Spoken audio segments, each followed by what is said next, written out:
All right, we're live. Welcome, ladies and joins, to the 17th episode of Screaming into the Void. Kind of hard to believe it's been 17 episodes. Well, folks, yeah, we got some stuff we'll get to. First off, I'm joined today with my co-hosts, Kat Loves FPS Games. Well, at least it doesn't say hates Amazon Prime this time. Yeah, but that was funnier. Oh. and Lawrence Knight. What's going on? Lawrence Knight, who is currently wrangling his son. So he's back, bitches. He's back. There you go. All right, I'm gonna share a screen here so everybody knows what I'm talking about, because you know how it goes. Rekieta Law is back on YouTube as of yesterday afternoon. 2 days off. You know, he was still streaming on Rumble Live at that time, and I think locals. But yeah, there was a mass campaign of which Kat and I took part of on YouTube to @Team YouTube and asked them to correct their mistake, because it was clearly a mistake. It must have been, right? So I think of course it was. Of course it was. Definitely. Yeah, but they restored his entire channel, including all of his subs and all that stuff, which is good. He's back on YouTube. We're glad to have him back on YouTube, because he is one of our, at least my favorite people on YouTube. You know, I'm not so much for, I think I mentioned this the other night, I'm not really into the law side of things. I don't really get off on watching like trials and that kind of thing. But I do like his late night streams, because the man's hilarious and he will talk to anybody about anything. You know, and I appreciate that. So yeah, so that's some good news for once.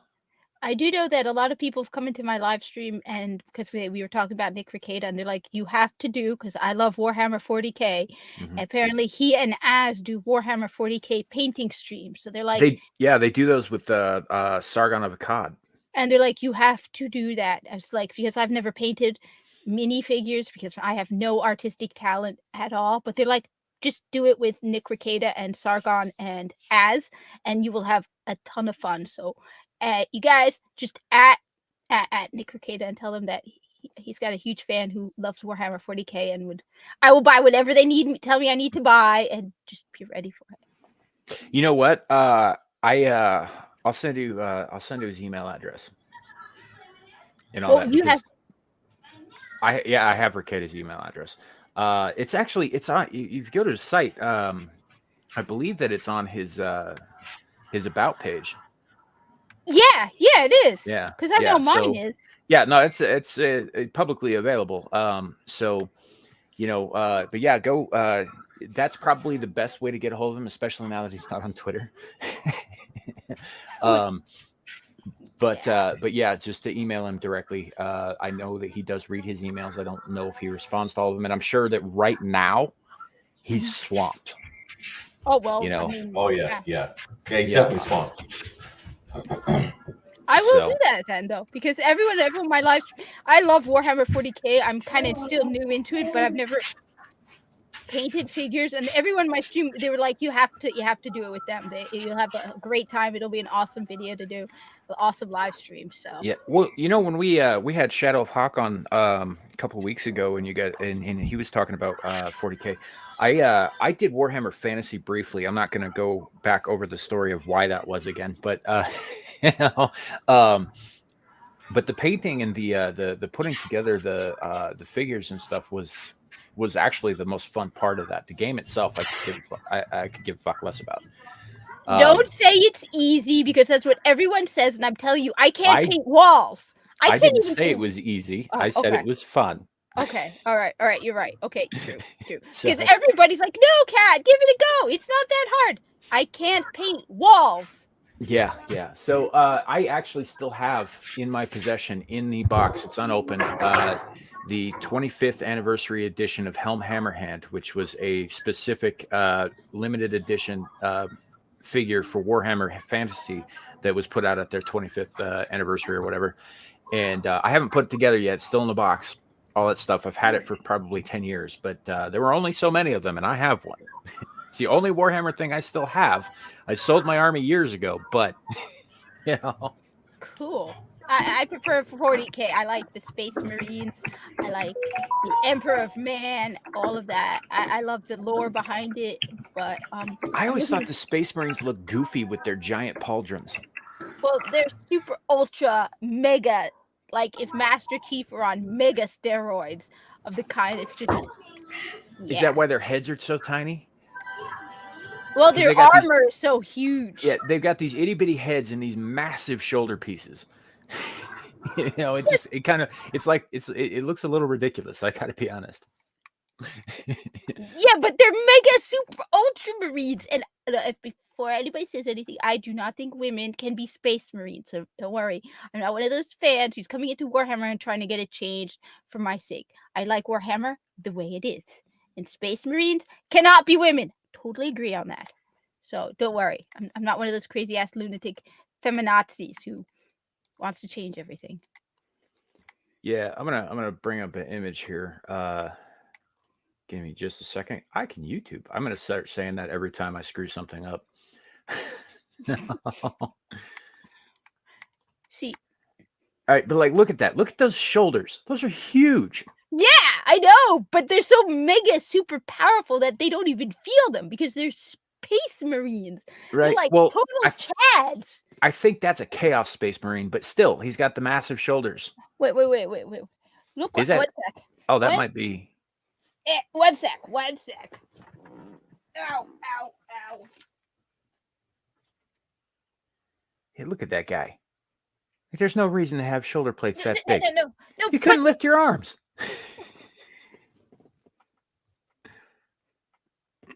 Yeah, that's huge. That's what I'm saying.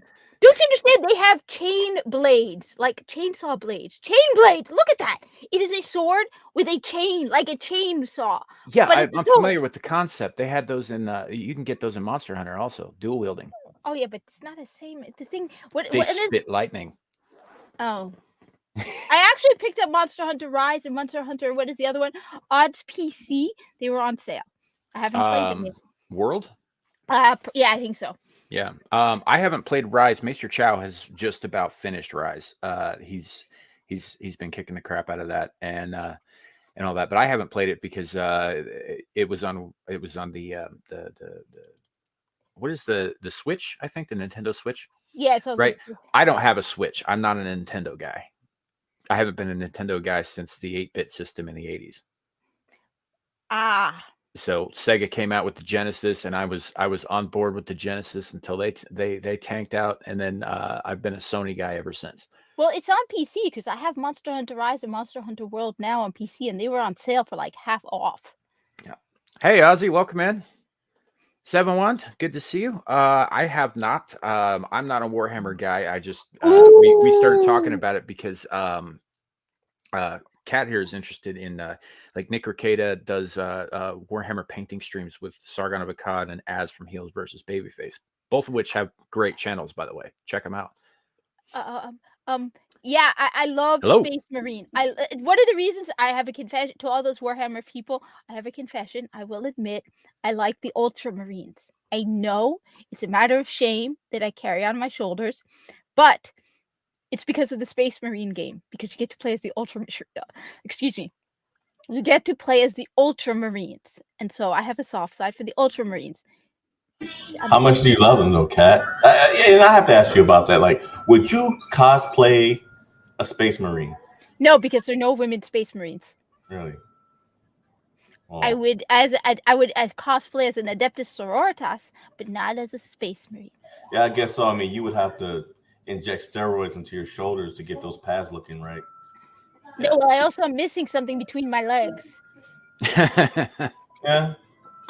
I am I'm more of a fantasy guy, like in Chaos specifically. And I just looked up some images. It's been a while since I played any of that stuff, and I got to admit, they got giant shoulders there too. Look, folks, that if I were to cosplay, which honestly I am not. Oh, that is so cool. Honestly, if I were to cosplay, which I am not a fan of cosplaying, I'll admit, I would not cosplay as a space marine because I can't be a space marine. But I've never been a fan of cosplaying because no matter what, you're never going. I mean, I get the idea, but it's. I just it's like no matter how many wizard robes you wear, you're never going to be a wizard. So I can understand it's for fun, it's for a day. Okay, I'm not the only one who likes the Ultramarines. Greetings. Okay, that's good. Yeah, I don't know. It's just like I prefer the fantasy stuff. I don't have a problem with science fiction settings. I just always thought it was weird. Orcs in space. But That's they a have little. guns. They're orcs Yes, but they have guns. with a K. Orcs with a K. With It's weird. guns. With It's guns. weird. But they have guns. It's not as weird as Frosk, but it's weird. It's just weird. Oh no, you're right. You're right. Never mind. Fox. God, me. I don't. Let's see. Someone says I would cosplay as a spade marine. I'm assuming you meant space. But I lack the bone density, muscle mass, height, strength, 2 hearts, etc. Well, Yeah, they do have 2 hearts, some which redundant is awesome. organs because you couldn't lift your arms otherwise because you got these giant freaking metal plates over your shoulders. Yeah, they're totally mega Chad kick butt heroes who can. So one of the things I love about Warhammer 40K, and one of the things that really opened my eyes to the world of Warhammer 40K is simply the fact that one person pointed out that the most abundant resource they have in that universe is manpower. So human life has no value at all because there's just so many humans that it's like they can make an army of 100,000 and just not care if they all die because there's just so many humans. It's like a massive overabundance of humans. So that's why. That seems kind of nihilistic. No, but it makes sense why now when they fight, their whole attitude in combat, at least when it comes to the like the lower ranked humans who aren't space marines. Space marines are different. Space marines are more valuable because they're very hard to make. But normal people, it would explain why they have absolutely no value to their life. So it makes you better understand the world of Warhammer 40K when you understand that humans are their most abundant resource. It's not like other games where, you don't have enough people for certain things.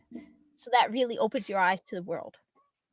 Yeah, I suppose. I just of course, I say nihilistic. I've always played the bad guys.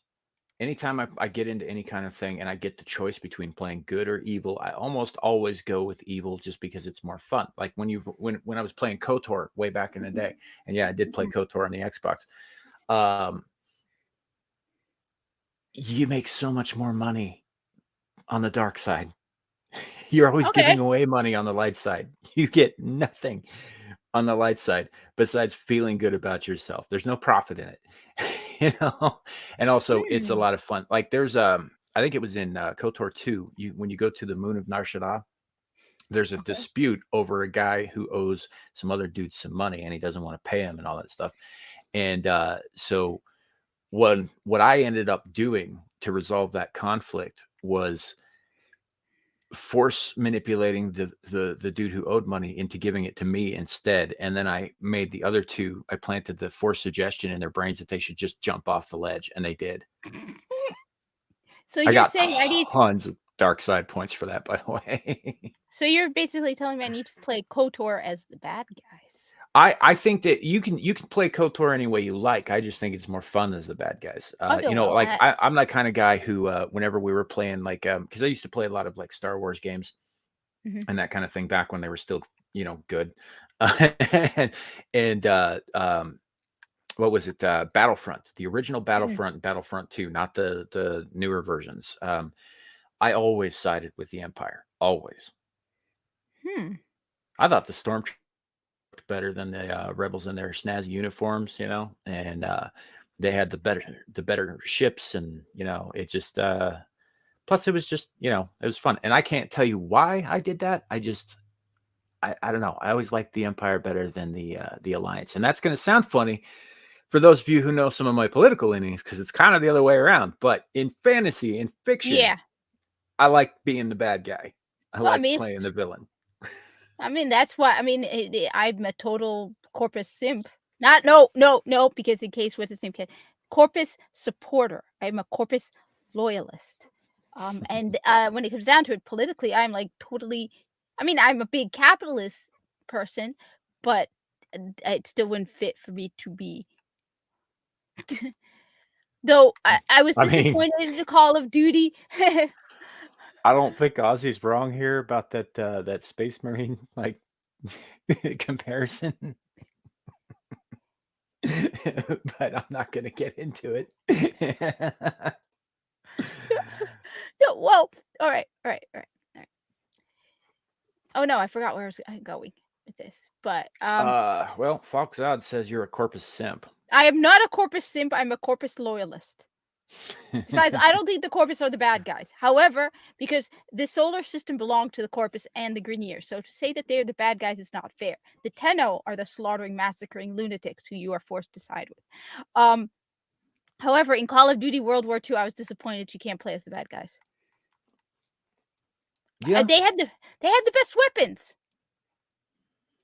yeah, fair enough. I just I don't know. I didn't play. I haven't played a Call of Duty game like ever. It's Me neither. like I know you love shooters. Yes. I'm not a shooter guy. Like I've said before, the last time I was really into one was Quake 2 Mm. in the 90s. Oh, Yeah. I have Quake 4. Yeah, no, this would have been before then, even. That's why I mean, So, but yeah, that's so I've never really been too much into shooters. There are some that I really like quite a bit, but they have more role playing elements, like Bethesda's Fallout games, for example. I did like Fallout, though I Yeah. still find that the story's a little off, but I did like Fallout. Yeah, it depends on which. Are you talking about Fallout 4? Yes, Fallout 4. Okay, Fallout 4's story was dumb. I will give you that. And there was a lot of like extra crap that they put in, like building communities and maintaining them and defending them and all that stuff, which I think took away from, Yeah. that was just a way to pad out game time. It was unnecessary, and the game was long enough as it was. But plus it had like I think 5 DLCs, 3 of which included whole new places to go. Yeah. And Yeah. Fallout 3 was pretty damn solid though, and Fallout New Vegas was buggy as hell, but it was great. And the story in that was really cool. Though I'll admit I would love Fallout 4 on the Nintendo Switch, because then you can play Fallout on the go, which would be awesome. Fair enough. Usually when I'm out and about, I'm looking where I'm walking. What? Why would you do that? So you remember when Pokemon Go came out a couple years ago? Yeah. It's more than a couple, but so one of my brothers is engaged to a woman who I introduced him to, and she was a big gamer and Pokemon fan. So is one of my daughters, which is how I knew about all this stuff. So I'm driving around town one time, and I almost ran her over because she was looking at her fucking DS and just kind of walking into the street. I'll admit I never played okay, no. I played Pokemon Go once. I played it in Switzerland while I was waiting for our plane to Cairo. I did not like it. I got bored. No, fair enough. Foxhot, yeah, I didn't play it on PC. I'm not a PC gamer. I'm a console gamer. I have been my whole life. I'm not part of the PC master race. I am from the wrong side of the gaming tracks. But yeah, I wonder if there was a patch for that for the console version, because one of the problems I had was I started up one of the DLCs, and I forget which one. I think it's the one where you go into the little like death trap area and they make you leave all of your shit in a chest outside of it. Well, I did that, and when I came back out, it had glitched, and everything that I put in the chest had just been wiped from the game. Ooh. Including the only Gauss rifle in the game. Ooh. No, well, I haven't played New Vegas, so I have it though on Xbox 360. So one of these days I will play it. And I am on PC as well, so I am part of the PC master race. I also have consoles. And yes, I almost hit her with my car. I was driving. I had the right of way. She just walked into the damn street looking for her Pokemon or whatever. No. I didn't hit her. She is very much alive, but and in one piece, but it was a close thing. There's no guns in Pokemon Go, so it's not exactly my genre. You know what though? It's basically Michael Vick, the video game. I know who Michael Vick is. Yeah. You catch animals and you make them fight each other in an arena. Which is why I am not a big Pokemon fan. I have a Nintendo Switch. I like the Nintendo Switch. I like Nintendo, but I don't play Pokemon. I'm gonna agree with Ozzy here. Pokemon's after my time too, man. The only reason I know about it is because my kid's into it. And I don't know all the names. Like I would, she had one. She collected all the stuffed animals too, and one of them was this. It looked like a monkey, but it was green, and its head looked like broccoli. Like it had broccoli growing out of the top of its head. So I called it broccoli head monkey. I couldn't tell you what the actual name is, but I do know that she got really pissed every time I said that. Fallout guys. No, yeah, I know the game you're talking about. It's Outer Worlds, I think. Outer Wilds. No, Outer Worlds. Yeah, you're right. Outer Worlds, because Shadowhawk keeps recommending it because as a corporate ally and loyalist, he says the game plays off on that whole thing as well. The whole satire with corporate satire kind of thing. Yeah. And it was basically the game that the Fallout team wanted to make, but Bethesda wasn't really letting them. So they went off and they put their own developing company name on it and they built their own game. It's basically is Fallout, from what I understand. It's got a lot of the same shit in it because the same people made it, just not under the Bethesda banner. I've heard it's very good. I haven't played it yet. As I said, Shadow is trying to get me to play it because he says it's will fit my corporate sensibilities, but I don't know. I think he's making fun of me. Well, he probably is, but he's also probably telling the truth. I don't think he appreciates my loyalty as much as my. Anyway, I say I have it on PlayStation. I got it for cheap on sale because I know when to buy video games on sale. Yeah. Actually, I have. I miss going down to like mall video game stores and their bargain bins with like new games, but they've been, out of circulation for a while. So you get them real cheap. I got a brand new factory condition copy of Blood Omen Legacy of Kain for $10 for the PS1. Nice. Just digging around in a bin one time. It's still one of my favorite freaking video game series of all time, by the way. But yeah, that was but I also have one of the only PlayStation 1 ports of the original Diablo. Oh, wow. Which is extremely rare because it wasn't actually supposed to be ported to a console. How did that? I don't actually know how that ended up in my possession. It just kind of showed up in my collection one day, and I was like, "Huh, I don't have a case for it. I don't have an instruction booklet for it. I just have the disc." Wow. No, well, I think that's one of the things. Me and a friend of mine were talking about it. Is that like, remember that people would go to the mall? Go shopping for the holidays, look around, make shopping more into a. Now it's you sit in front of your computer and either you get it shipped to your home or you go to the store and someone brings it to you. It's like, if for no other reason, then get fit, feel great, go out and buy stuff. Think of it also supporting the economy. Well, even just not so much on the health angle. Although I agree with you, like getting out and going out is good for you, but like just and less so even than supporting the local businesses. Although that's also a good thing. I think that by ordering everything online, we're losing part of our culture.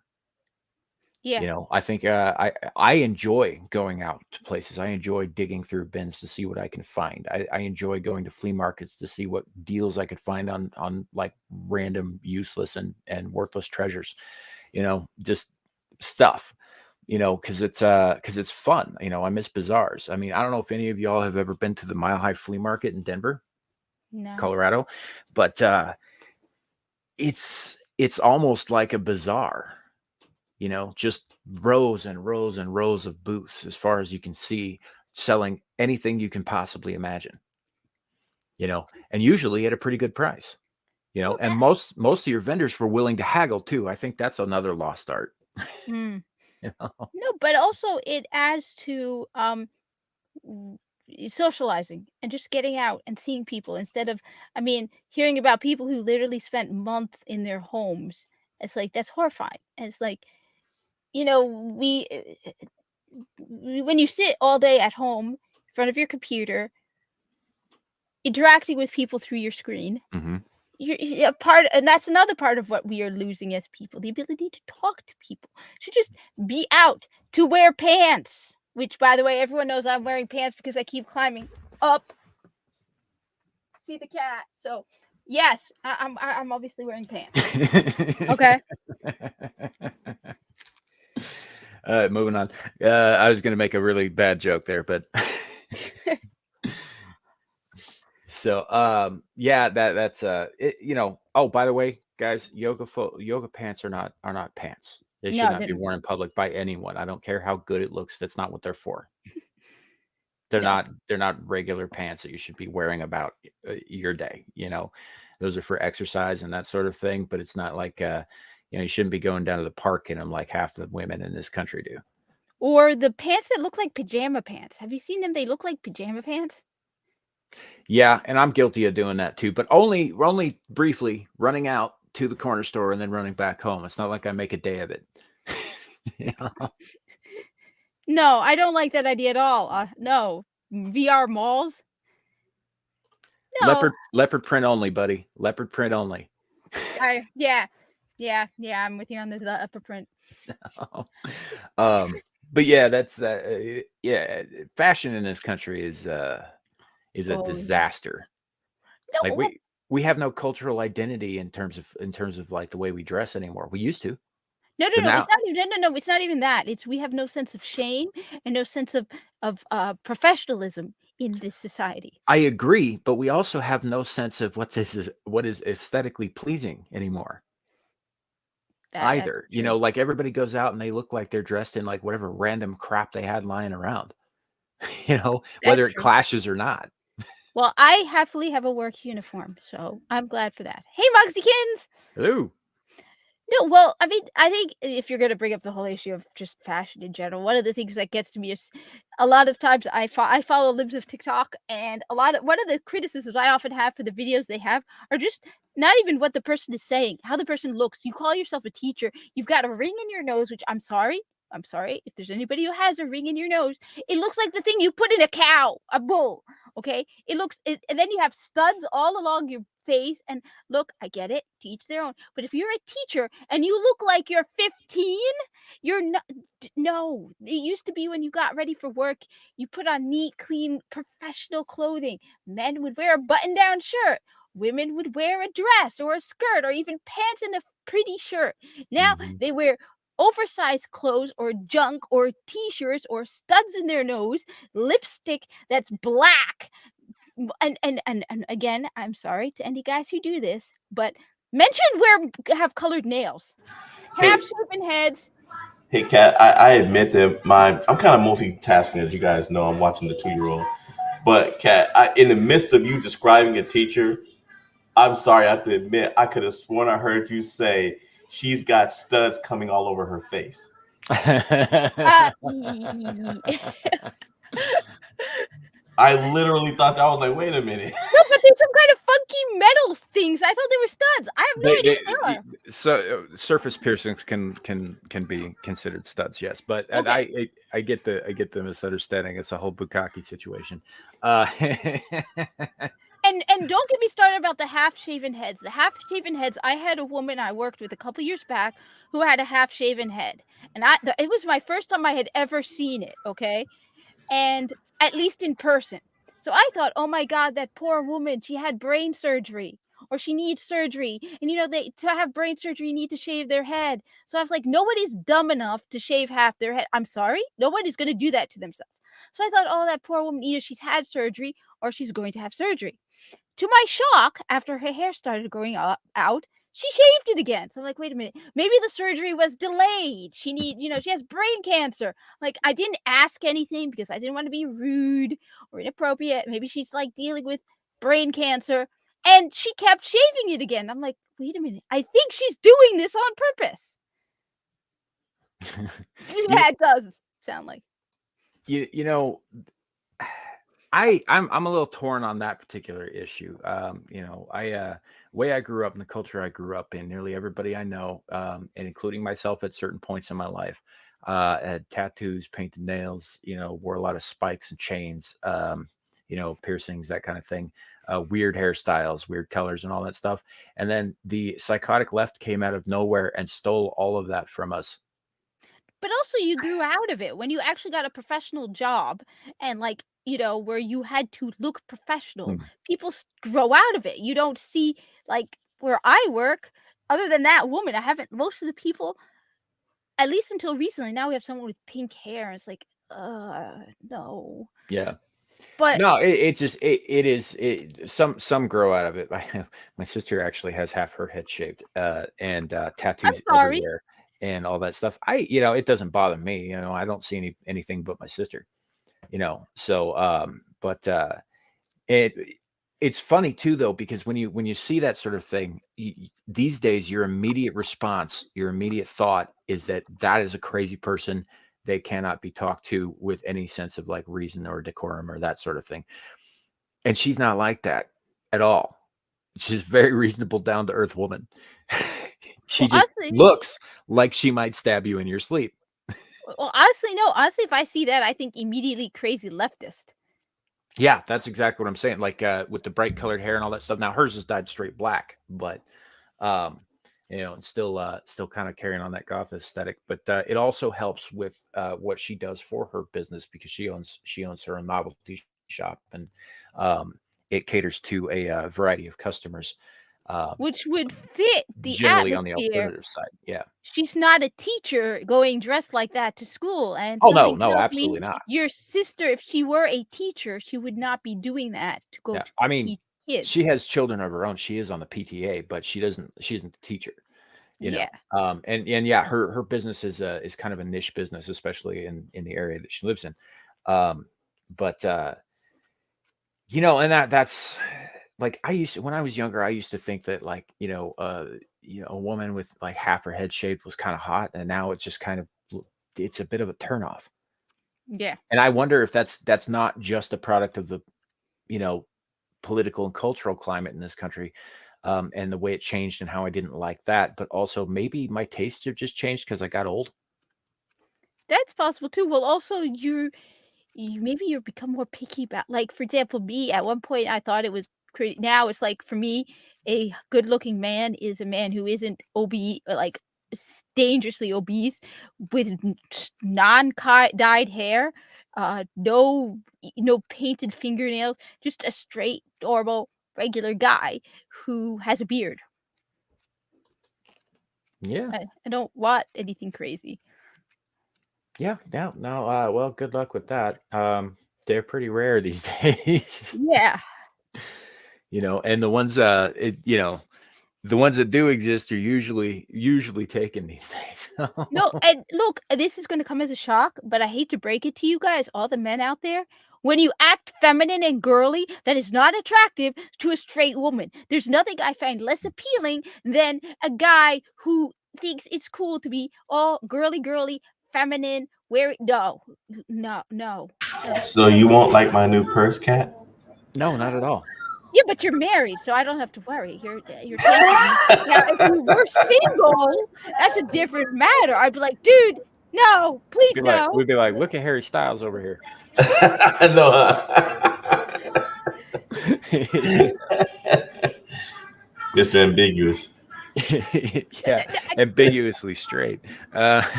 So yeah, no, that's true. With men and women don't respect men who, even on the left, even if they say they do, deep down, they actually don't respect men who act like women, and they definitely don't respect men who let themselves get pegged. Wait, what's pegged?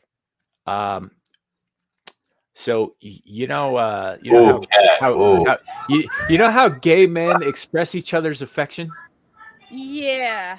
It's like that, but the one doing the a pitching, as it woman bends were, you is a over. woman with a dildo or a No. strap on of some kind. Oh, That's what pegging is. no, no, Yeah. no, no, If a no, man no. allows his woman to do that, I guarantee she will lose all respect for him, and she'll be out Yes. the door at the earliest opportunity. Yes. I've known some women. I've known some women in the workplace. I've heard them talking about. It is not a bunch of women, but a few about how their husbands like them to do that, and the disgust on their face when they were telling other women about that and laughing at their husbands. Yeah, and that's been a problem for bisexual men too, because a lot of straight women want nothing to do with men that they know have had relations with other men.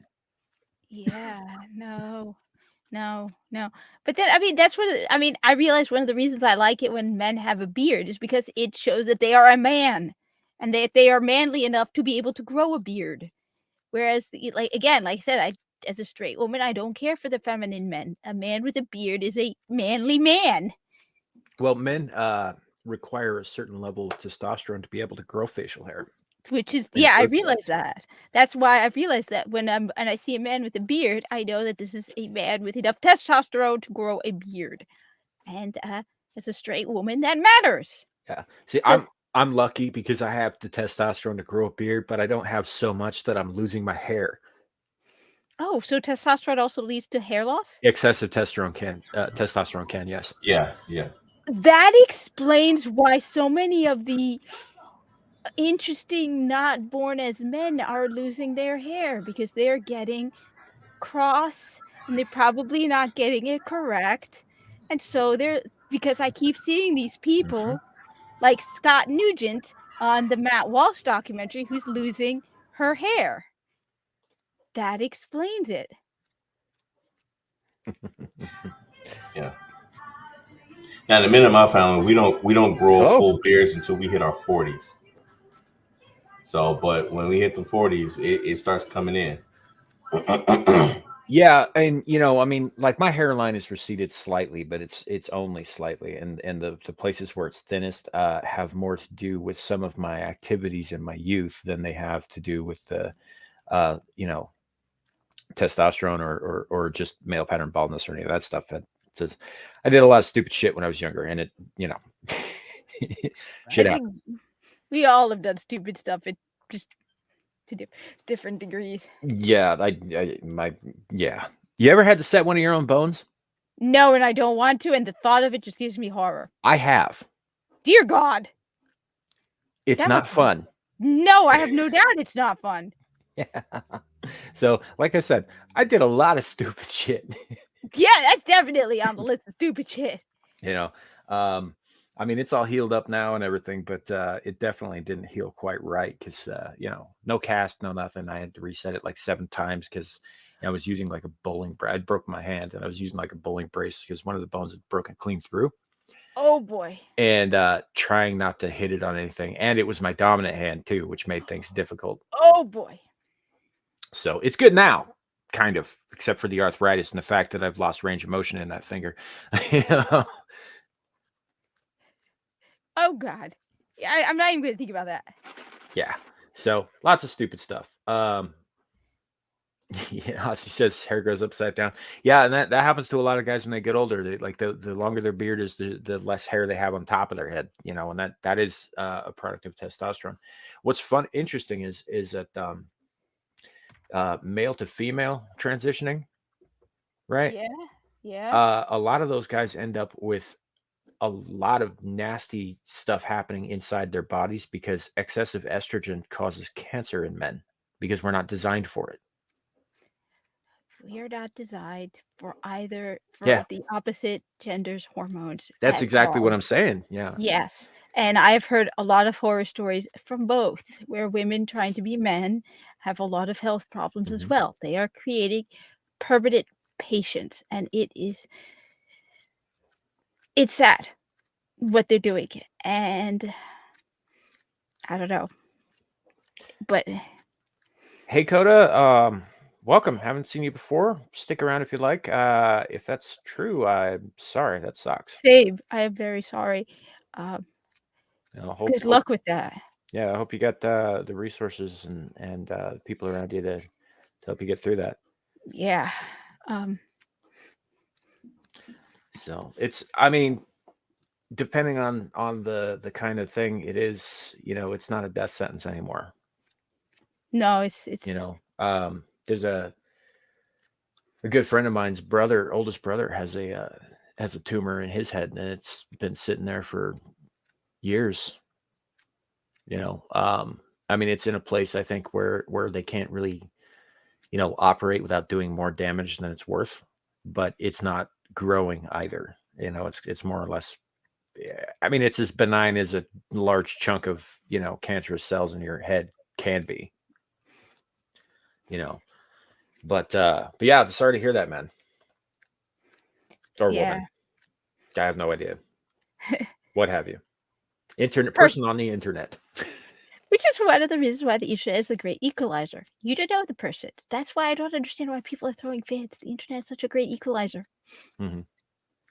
Yeah, it is. And there's a lot of guys out there, especially in more conservative or cultural pundit kind of positions, who have nothing nice to say about people like myself who don't show our face or our name on the internet and all that stuff. But I think that that's not necessarily a bad thing. I think the anonymity can be a good. I understand where it gets nasty too. Like Yeah. people will hide behind anonymity to attack people and say things they normally wouldn't ever say to someone's face. I mean, in my case, I've been punched in the face lots of times. I'm not afraid to go through that again. But that's I think though that it also allows people, yeah, there's the bad side to it, but the good side is it allows people who would normally never speak up for themselves at all to participate in the conversation.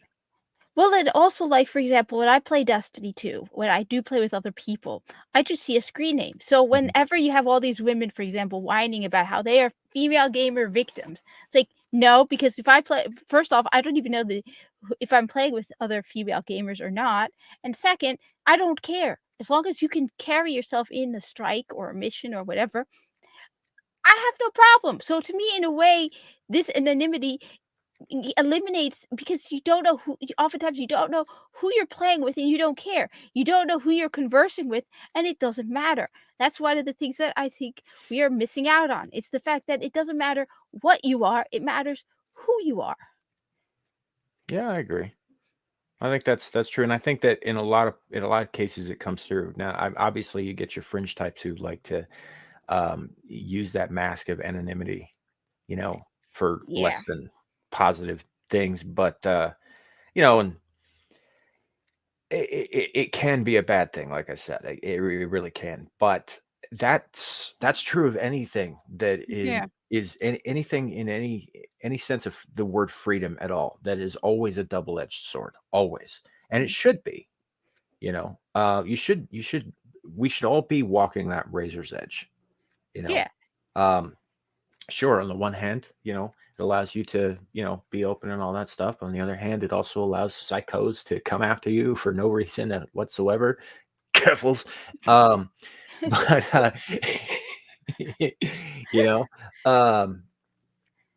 I mean, there might have been reasons there, but I don't think they were good ones. Anyway, not the point. And actually, Keffels' identity is out there in public, so that's not actually a fair and accurate comparison either.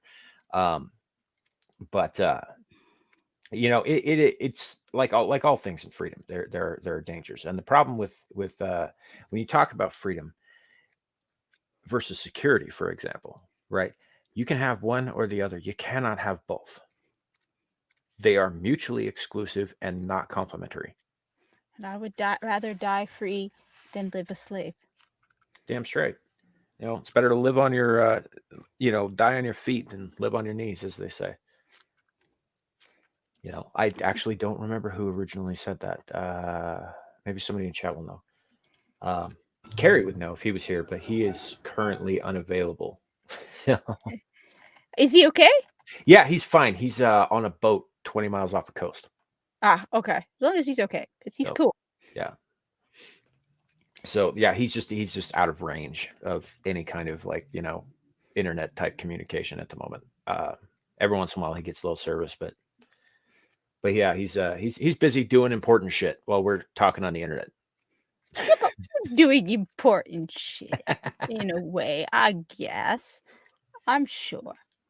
We're bringing valuable I don't know. We're doing something important. Let's just say we're doing important shit, okay? Actually, I think we are. I think preserving the art of conversation is important. True.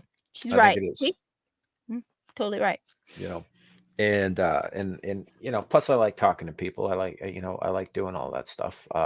That's the whole purpose of this channel, is having conversations and that sort of thing. That's why I don't put out a ton of videos, which, by the way, I did promise you guys a video the other day and I have not gotten to it yet. I am still working out how to do that because I'm not great at this stuff.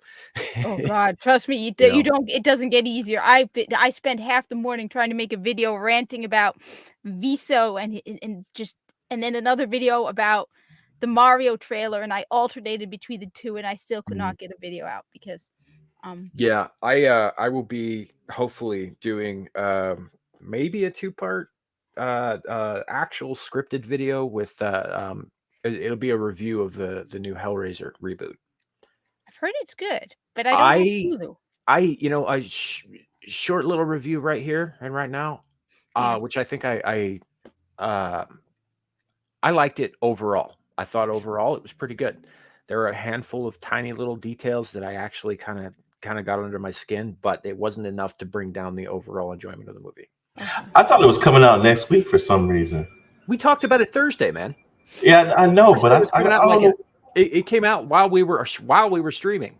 Oh, I don't know why I thought it might have been because I was half asleep. Maybe I was lucid, but not lucid.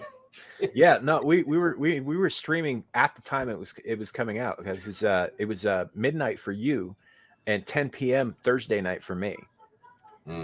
And so as soon as we got done streaming, I went out, and took care of some business, and then I came right back in and I sat down and I watched it. I just I haven't put together a video yet, a review about that yet. Well, I'll watch it. I'll watch it tomorrow, and then we can sit down. I can't afford all these streaming services. I just got Netflix because everyone said I have to see RRR and Cobra Kai and a bunch of other stuff. And now it's like, so if someone was like, yeah, Hellraiser's on Netflix, and then someone's like, no, it's not. It's on Hulu. It's on Hulu. Which I'm not paying for. I mean, I already have Hulu. I don't blame you. I already had Hulu because I got it when Prey came out.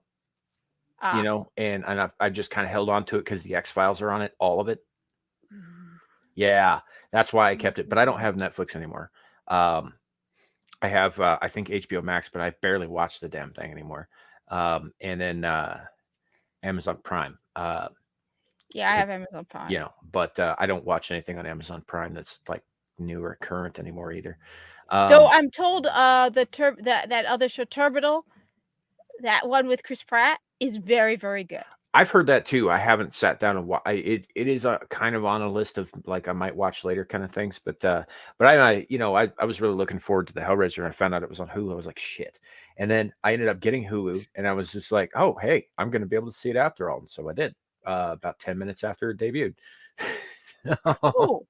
No, I don't have HBO Max, and I'm not getting it. And look, I get it. Everyone says House of Dragon is great, but it's not for me.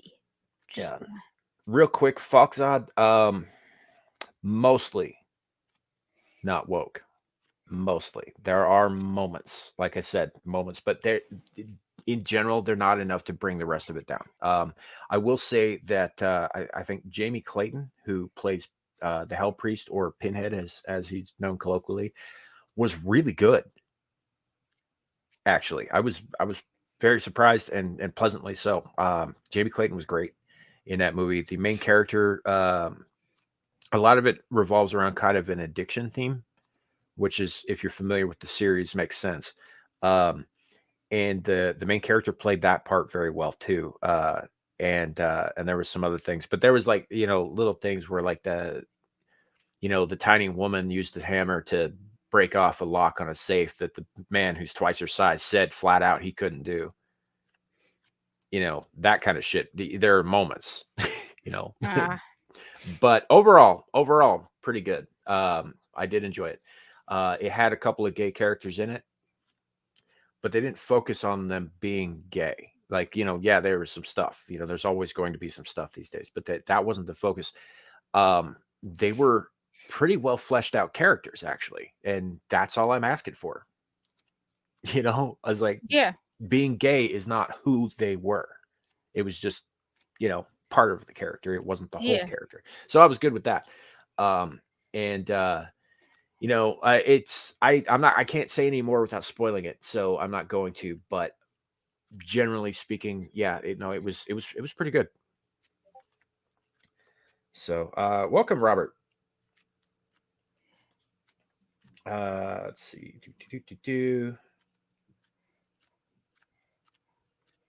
Yeah. I can't debate that. I agree with you 100%. 100%. Just like nobody else will ever be Freddy Krueger but Robert Englund. Jackie Earle Haley was great, but he's not Freddy Krueger. Sorry, he's just not. And nobody will be Galadriel except Kate Blanchett. Granted, I will give you that. I am not as big a fan of those movies as a lot of other people are, but I have not watched any of that Rings of Power crap. I know you have. I don't know why you keep doing that. It's kind of like sticking needles in your own eye, but no, I didn't watch episode 7. Actually, now I look forward to Night's Watch, Shad's videos. Actually, every Friday I look forward. His videos are like 2 hours long, longer than the show. I enjoy listening to his analysis. I did not watch episode 7. What's interesting is even Angry Joe finally said he can't take it anymore. He hates it too. And he finally got to a point where they're not paying him enough to lie about it.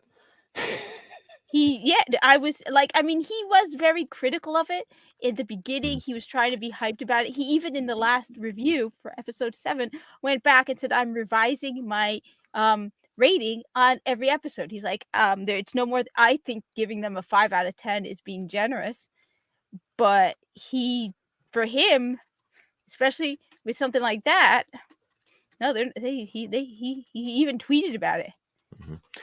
Ozzy, that is a good question, because Kane Hodder was not the original Jason, but he played Jason more than any other actor did. However, there were like 3 other guys who did too. So when I think Jason, I think Kane Hodder, and I think a lot of people do too, because I couldn't tell you the names of the other guys off the top of my head. But so I think that that one's a little bit more up in the air. But for me, yes, Kane Hodder is the Jason. Come on. Yeah, that's kind of what I was thinking. This Angry Joe's check back. Now, that's not 100% fair. I think that he hasn't been the same since 2019. He used to be a lot more fair-minded about things and a lot more, but he started getting a lot of special privileges and, screeners and that kind of thing, and then went nuts with his politics.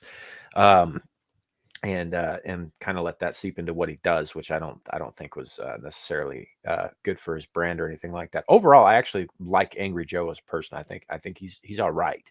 I like OJ better though. OJ's hilarious. I like OJ with the skits all day, man. I can watch that guy do just about anything and be entertained. Yeah, especially she was sticking her ass into the computer monitor, the cameras. Like, Buster, nobody wants to see your butt. Yeah, that's true. I didn't want to see that. That's why I looked away. Buster, really? You're embarrassing me. Really? I don't think she cares. Yeah, as Ozymandias puts it, cats are shameless. She has no shame. He also didn't like Halo, which I mean, I haven't really. Every now and then I'll listen. I liked his Stray review, but that's because there's something hilarious about Angry Joe going, "This is my kitty. This is my kitty." It was just hilarious to see him going, "This is my kitty." Yeah, see, I used to listen to a lot of his stuff. I got more into his movie reviews than I did into his gaming reviews because a lot of stuff he covers are games I haven't played or probably won't Yeah. play. So I'm just like, yeah, I don't care. But and that's one of the reasons I really liked it when they added Alex on a permanent basis because he was always, even if you disagreed with the guy, he provided that necessary counterbalance Yes. to Joe's like unrelenting enthusiasm, you know, and you could never tell which way OJ was going to go. You know, OJ's great. That man, I would like to see that guy just take off on his own because he's hilarious. No, wait, I didn't Muggsykins, I did not remember that because I'll admit for a while I stopped listening to Angry Joe at all. Now I'm very picky about what I listen to from him. But I did not know he called out the haters for not liking Battlefield 5. That's stupid. If he did that, that is dumb because the Battlefield 5 takes place during World War One. And it's about a woman with missing arm who's fighting at the front of the line, front on the line, like, you know, in the no, that's not realistic at all. That has nothing to do with. No, I'm gonna go back. I believe you. I didn't know he did that because honestly, for a while I stopped listening to him. I don't know. I felt like every video game that came out, he was reviewing it negatively, and I tend to. There's certain viewers I do like. I like ACG a lot. So I listened because ACG is more balanced. He will, if given. Oh wait, Battlefield 5 takes World War II. Okay, I couldn't remember if. Are you sure it's World War II? I don't know. I didn't play it. I thought it was World War One. Wouldn't matter. The not a lot had Either changed or. at the time in terms of gender roles. Is a first that's published. It is a and was released. One sec. But that was one of the things I liked about I did like about Angry Joe was that when he does do a video game review, it will take him way longer than everybody else to put that video out because he's actually playing the damn game. I appreciate that about him. But he had the opposite problem. When you're saying he did a bunch of negative reviews for games, he did the opposite with all the new TV shows and movies and shit like that. He was raving about nearly everything that came out. And at a certain point, you got to be like, wait, you liked everything? Really? Yeah. Really? The game. Oh, here it is. The game is based on World War II and is a thematic continuation of its World War One based precursor, Battlefield 1. So that's probably why I thought it was World War One. But no, yeah, you're right. Yeah, so Battlefield 5 Which was had Black fiction. even you. Yeah, I remember that too. I remember that you could play in the multiplayer. You could play as a black female Nazi, and it's like That makes no sense. okay, yeah, sure, okay. Tell yourself that. Yeah, Falkzad recognizes ACG. ACG, if you want another really good reviewer of at least of video games, you said you focus more on movies. ACG is really, really good. First off, if he gets a free copy, he will buy it himself. He says if he's putting his money on the line. He goes thoroughly through reviews. His views are log and he is honest. And he, as I said, even if he gets a free copy, which he doesn't always get a free copy, he will buy it himself. So ACG is one of the ones that is my go-to. Angry Joe, not as much though. I don't know. At one point, it was like that's why I stopped for a while. That's why I didn't know about the Battlefield 5 thing, because every game that came out was like, you done fucked it up. I was like, okay, but is there anything good coming out? Do you enjoy anything? I didn't know about the movie side because I never paid attention to that side until recently. Yeah, and I would just do that because like with the movie reviews, it would just be the guy sitting down talking about it, so I could just put it into my ear and like turn the screen off and continue about my day, whatever I was doing. Whereas the video game ones, there's always something visual going on in his videos that I need to be paying attention to if I'm going to get the full context. And so I kind of just drifted away from that because I didn't really have time to watch a lot of videos, but I could listen. Yeah. And so that was why I kind of drifted over to the movie side. And and they were really enjoyable for a long time. And I mean, their personalities are still pretty enjoyable. I don't have an issue with any of those guys personally. I just think that they have a tendency, especially especially for the MCU and the TV shows. They're Angry Joe loves that shit, and I don't know why, because he used to be really good at pointing criticism at bad writing. And then at some point, he just sort of glossed over that and stopped paying attention to like where the faults were. He stopped being a critic, Yeah. and it was just universal praise across. Because part of a critic's job is to point out the flaws as well as the achievements. And he's all over those achievements, but he's just ignoring the flaws in a lot of stuff. Whereas with video games, for a long time he focused so much on the flaws that he completely turned me off of his video game reviews, because it's like they can't be that bad. There's got to be some good stuff out. Though I think he did bash The Last of Us Part 2, which was just terrible. Yeah. So, but I will say, I do disagree with him about the dreadful, as you put it, Resident Evil films. Those films are priceless. They're awesome. They're a lot of fun. I don't care what anybody says. I know their shit. That's not the point. So, I can't tell you how much I like watching Mila Jovovich like blow away zombies. It's super fun for me. I realize the acting and the script writing and all that stuff, they're made cheap and it shows, but I don't care because they're fun. Yeah. I had same issue with the same director, Paul W.S. Anderson. He made the Monster Hunter movie. Oh yeah, I saw. Which is also really bad, but it's really fun. So yeah, you're never gonna get that, Mugsikins. That's never gonna happen. No, I didn't know he did that. He backed the Naughty Dog for The Last of Us Prudent, even weren't true because an employee from there told him so. He should have apologized. Mm-hmm. My question is, according to one of I did not know that about, like I said, I for a long time didn't watch Angry Joe because I got tired of his negative reviews. Mm-hmm. And then recently I watched a few of his Rings of Power ones and was blown away. Even when he was being positive, he wasn't as positive as other people. Though honestly, what does the name of the Angry Joe video she's telling me about it's like, well, what does that say about me? Because I agree with the critics. I don't think you should have a woman fighting World War II on the front lines. I'm sorry, what in a video game that's meant to be historically accurate? Well, it says that you paid attention to history. It says that you recognize that there are differences between men and women, especially in a time where those differences were culturally recognized. And I don't know. I'd say it makes you honest, but Well, we were joking in my live stream, though. I don't know if I'm 100% joking, where we were like, we need to get me to get into one of those diversity positions in either gaming or Hollywood. So go up to them and be like, don't you want to hire a minority female Muslim? I mean, you don't want me to label you as Islamophobic if you don't hire me, because I'll go on Twitter and tell them that you hate Muslims. And then the moment they hire me, I put in all the anti-woke, anti-SJW stuff possible.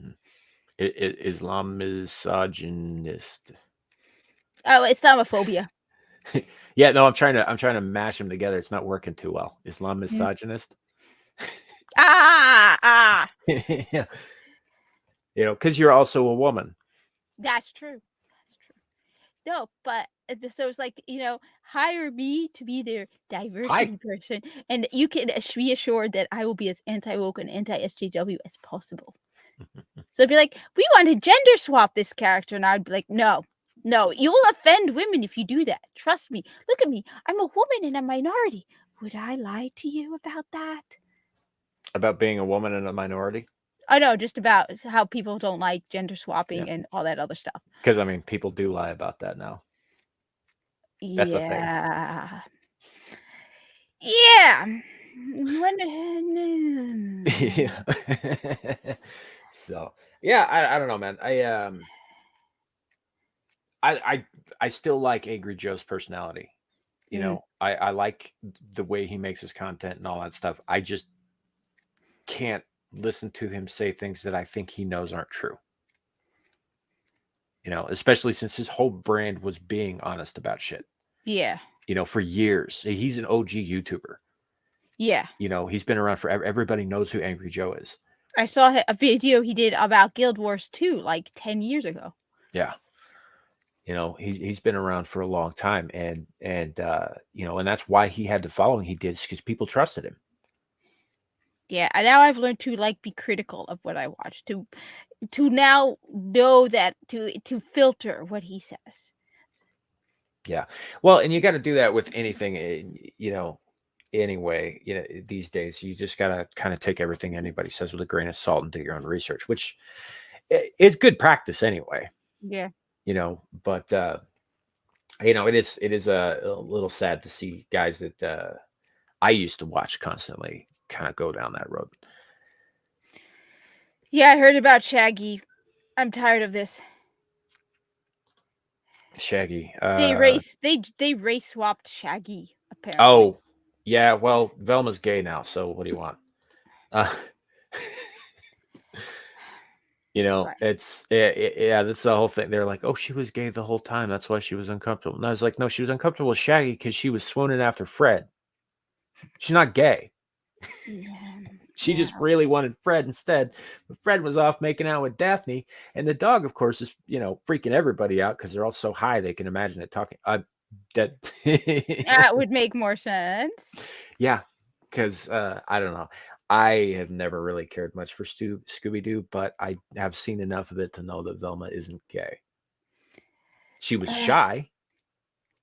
Yeah, no. But that doesn't mean you're gay. This may come as a shock, but the majority of the planet is straight. I'm sorry. I hate to break it to you. In fact, one of the things that suspends my, makes it impossible for me to suspend disbelief is if you have, unless, for example, you're at a conference or something like that, if you have too many gay characters, it stands out as unrealistic because the majority of people are straight. And in order for the population to continue and for there to be children, you need straight people. I am sorry. I'm sorry to say this, but you're not going to have any kids with a puppy. Just not going to work. No, you're looking at the extinction of our species if everybody went gay right this second. If we were all gay, there would be no more babies, and no more babies means no future. Yeah. I just they need to stop doing this. Yeah. Well, and I still hear every other day. I still hear this shit.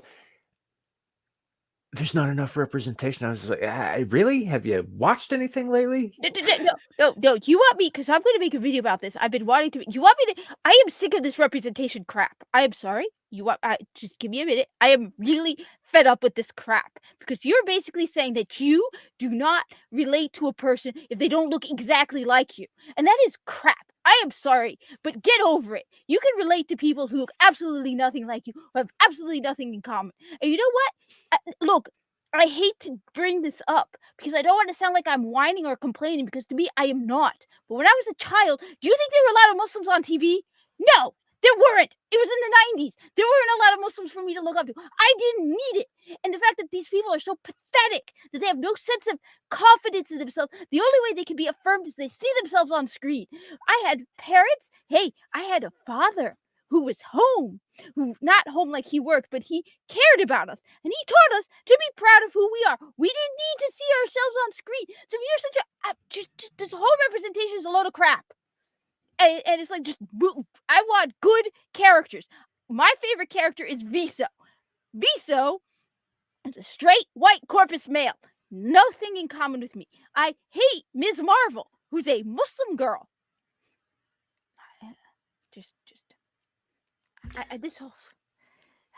This is ridiculous and stupid. On top of that, who are the most... I had one person come into one of my comments and tell me, you don't understand. It's the most marginalized group. Really? LGBTQ is the least represented group in media. Are you kidding me?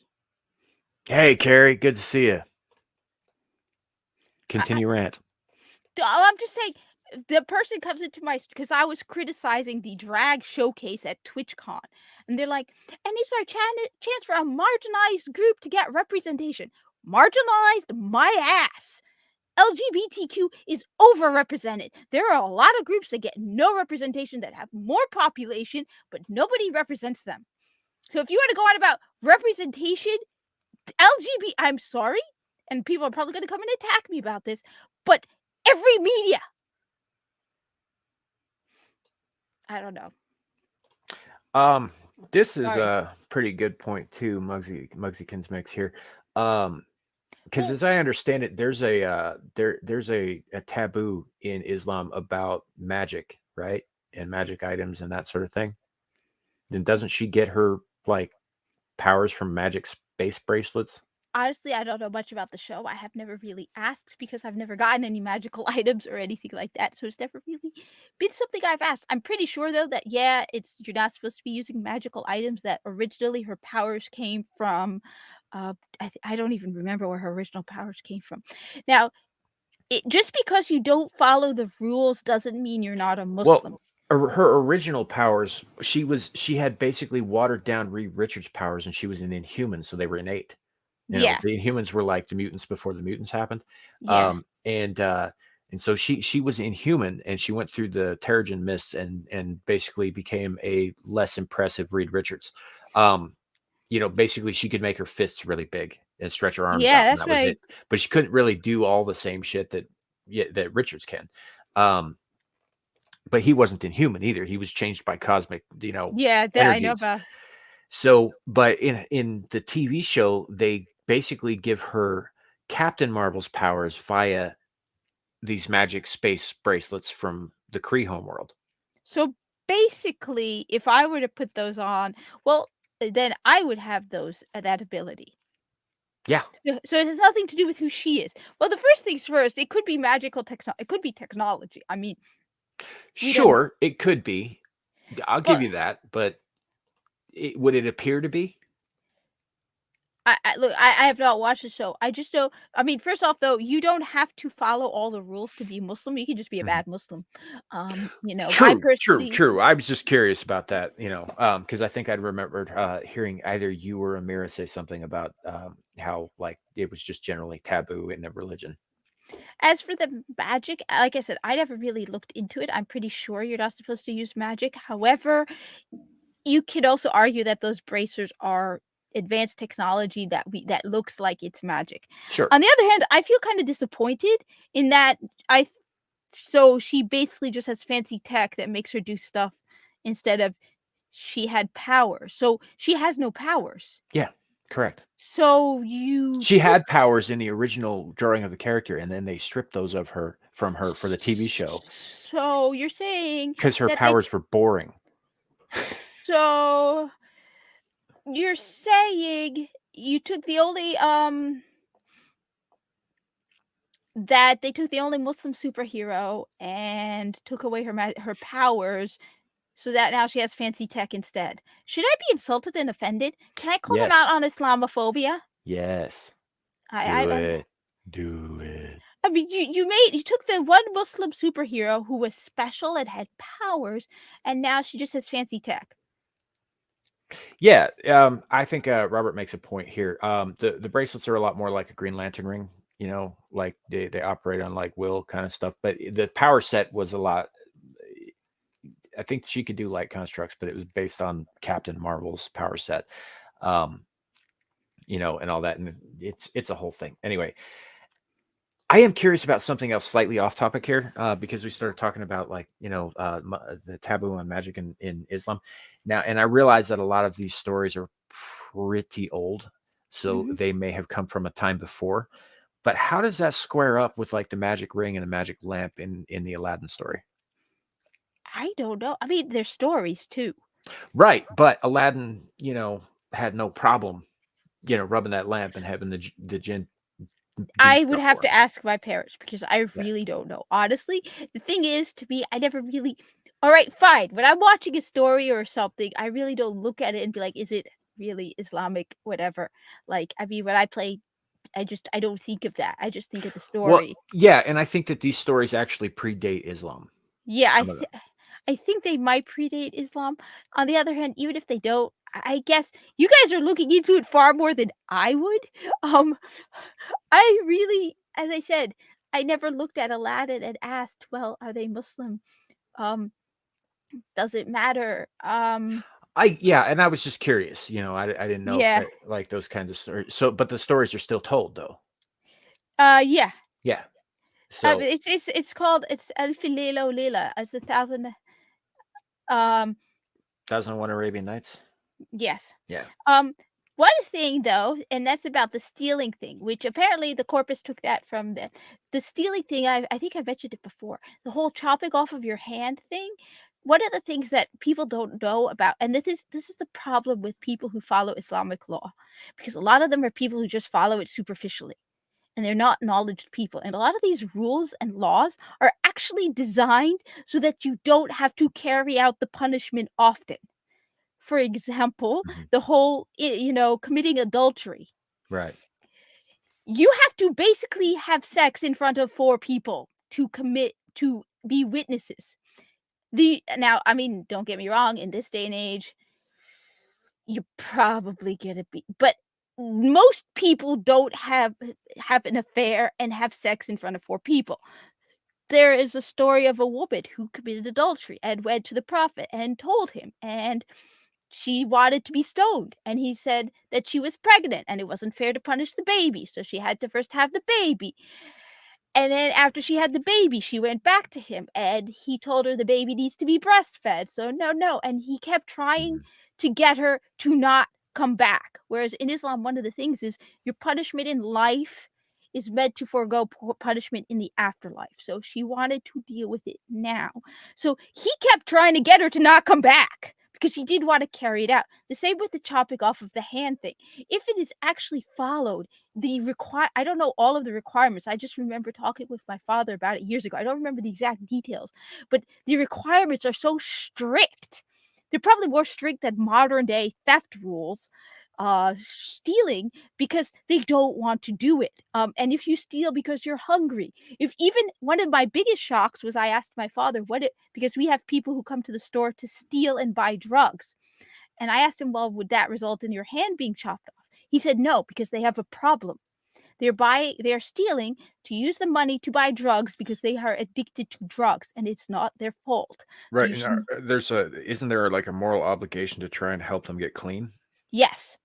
So that's one of the things. So a lot of people, when they think of Sharia law, they automatically think, oh, well, everyone who's going to steal is automatically going to get their hands chopped off. The problem is the people who are following the Sharia law aren't, they're looking at it on the superficial level, and they're not really looking into the interpretation behind it, the meaning behind it, the reason behind it. Mhm. One of the key things about Islam is compassion is first.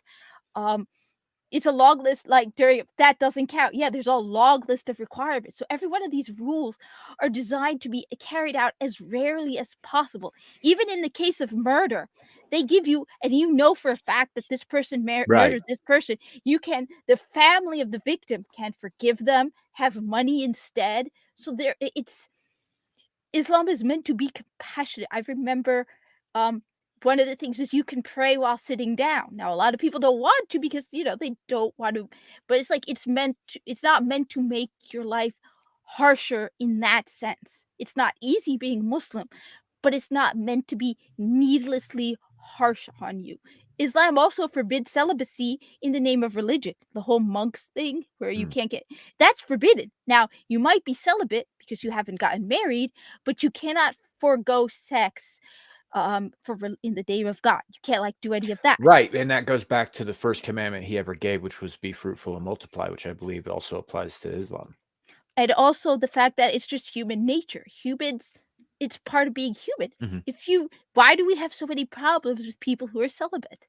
So that's one of the sad things because people in some ways, actually, what's crazy is in some ways Sharia law would be less harsh than our modern day laws. Because, for example, there's the story of a man. So one of the Khalifas, one of the Omars, I can't remember which one, was walking through the streets and he heard a man singing. So he snuck into the man's house from behind and caught him drinking alcohol. So the Omar said to him, "Aha, I've caught you doing something I caught you doing something haram." The man in return responded, "I caught you doing 3 things haram. First, you came through the back. Second, you came in without permission. And third, you didn't greet the occupants of the house." In Islam, you can't force, if you have weed growing in your house before it became legal, you cannot barge into a person's house and say, "See, I found you with something illegal." You can't do that. What you do in your home is between you and God. I mean, if you want to have a relationship, if you're doing it in your home, what you do in your home, that's why I don't care. If you're going to be gay, it's between you and God. It's none of my business. You're doing it in your home. It's none of my business. So in some ways, actually, if you really practice Sharia law, you're allowed to defend your home. In New Jersey, we're not allowed to do that. Yeah, no, I'd agree with the basics of that. The problem is that generally when it's implemented in a lot of places, it's not implemented as you would say correctly. Yes, that's the problem. And that is, so if it's implemented like incorrectly here, rather than the way you're talking about, it would be much worse. Yes, no, it would definitely. No, I agree. It would definitely be much worse. But that's the problem. That's why some of the worst people who set an example on Islam are the Arabs, because they don't take the time to really learn what it's all about. They don't understand that compassion. I mean, at one point, there were Christians who were surrendering to the Muslims. The Eastern Orthodox Christians surrendered to the Muslims, and the only reason Eastern Orthodoxy still exists in some countries right today is because the Christians who were Eastern Orthodox knew that they would be treated better by the Muslims than their fellow Christians. Whereas for the Muslims, it was like, "You're a Christian." Even the whole jizya thing, which a lot of people criticize me about, and say, "Hey, they had a tax for Christians." They had a tax for Christians because they didn't want to conscript them into the military. It was so you didn't have to fight fellow Christians.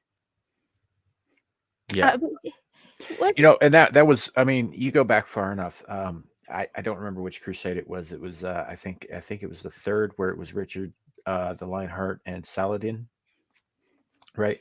And both of those men wrote bunches of like journals and letters and that sort of thing at that time, and they had never written down anything that wasn't of the highest praise for the other man. Yes, Both of them. They very much respected each other, and they treated each other's prisoners very well.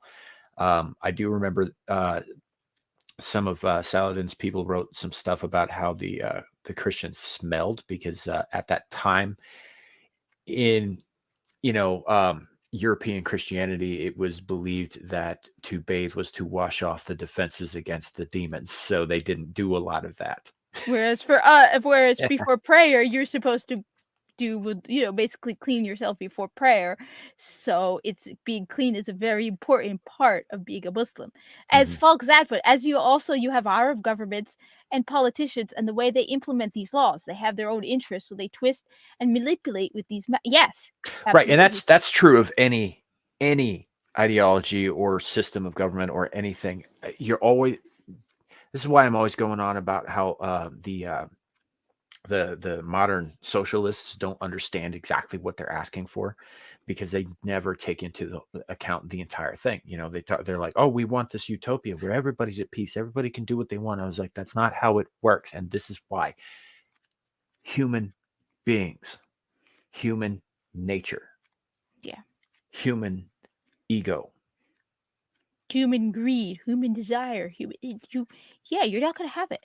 There will always be somebody seeking to what's the word I'm looking for? Take advantage of the situation, to use it to their advantage over everyone else. There's always going to be somebody at the bottom who's unhappy with the way things are and is going to try and buck the system.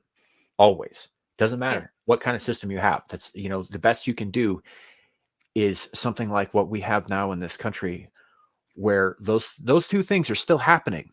Yeah, that cannot be prevented, not due to human nature. However, although lately it doesn't seem like it, in general, it has been minimized. The damage that both of those causes had been minimized for the most part for the U.S. population. for decades. Best possible scenario in those cases. Everywhere else, you get either total chaos or total tyranny. Yeah. And no, well, I mean, Yeah. they don't want no. And it's like, well, wait a minute. If you want it so much, go. I mean, one of the great things, and I was going to make a YouTube video about it, because growing up as a Muslim in America, it's made me appreciate even more the freedoms we have, because Mhm. I lived through 9/11, and freedom of speech made it possible for me to function as a Muslim in America. Freedom of religion, things that the people think we should abolish and should censor and should control, and think somehow by doing that you're protecting minorities. Are you insane?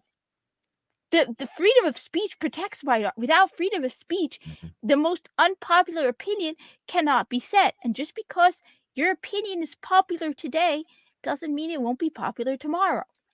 Greetings, Bernie. Welcome. Hey, Bernie. So I will defend someone's right to hate me, to criticize me. You could say whatever you want. I will defend your right. I mean, my dad at one point said he would not want to live in an America where being a Nazi is illegal. As long as you're not committing crimes. That's a fair point. It is. And actually, there is I don't think that they have much in the way of like any kind of pull or even membership these days, but there is a Nazi Party of America. There has been since the 1940s, probably earlier than that, actually. But, there's also a Communist Party of the United States. And that's all. They keep talking about democracy like it's this be all and end all and all that stuff. All democracy is the will of the mob. It's all it has ever been. And a pure democracy is chaos because everybody's shouting to get their voice heard and nobody's really listening. That's what democracy is, right? What we have, the representative republic we have, uses some of the democratic principles in the way we operate it, like our voting, for example. But that's not what it is. It's not a pure free-for-all.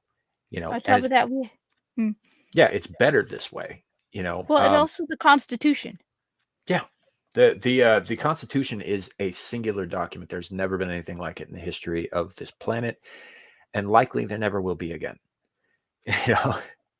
So, but yeah, it's all of this allows for absolute freedom of expression, which is a good thing, because if you can limit someone from, say, goose stepping down the street and sea hiling all the live long day, you can also limit somebody from, say, holding a bake-off to save kittens or whatever.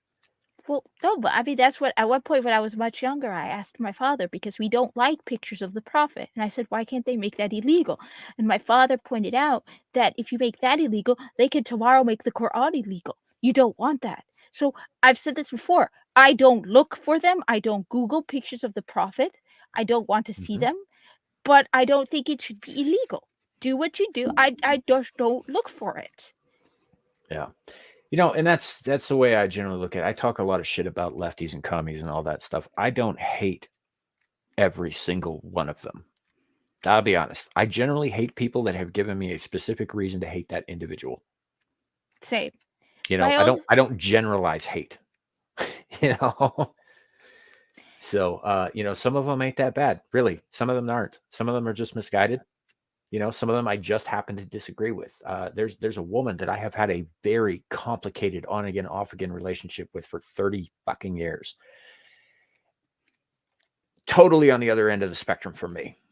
But we can sit down every time we see each other and have a drink and a meal and be okay with each other.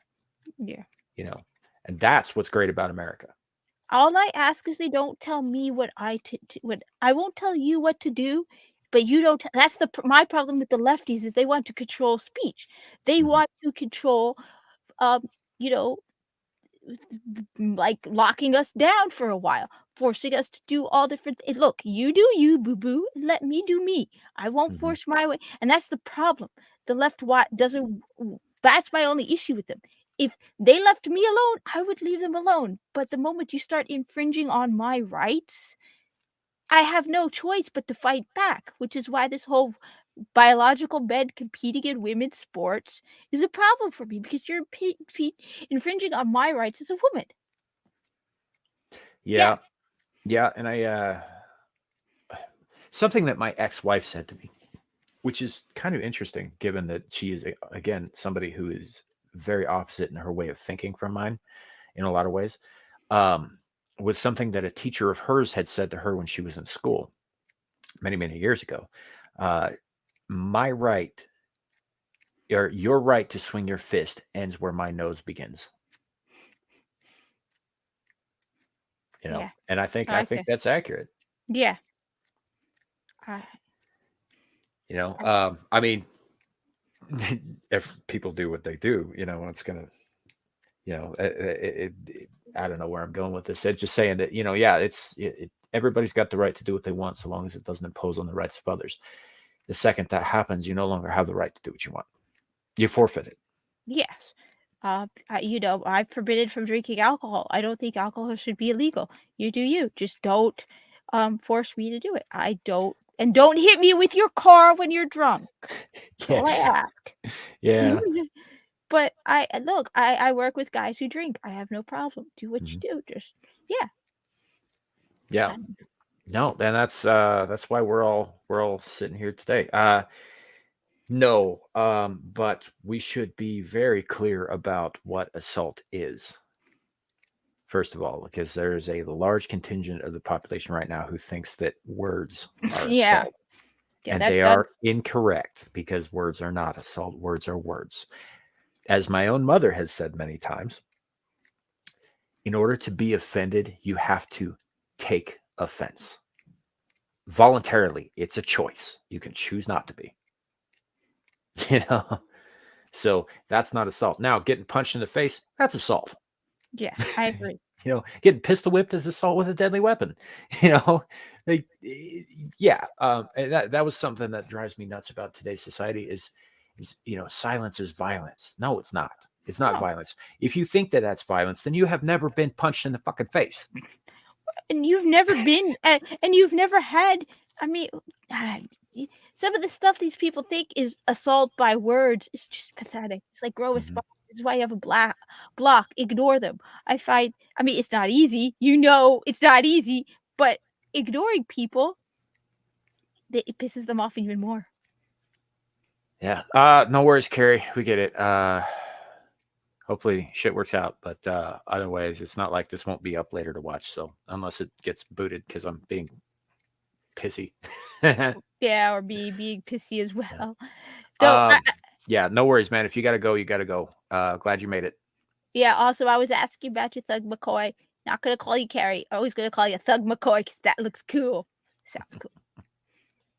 I think he likes that. Well, I'm glad he does because I think it sounds awesome. Yeah. Oh yeah, the people who think AI. Right. Yeah. And that's the thing. It's like, because all they're saying is AR, and of course, the mind does correlate things like that. So like, if you're thinking assault rifle and you say AR-15, a lot of cases your mind is going to make that leap, and it unless you've done a little reading, and I mean just a little bit, not even that much.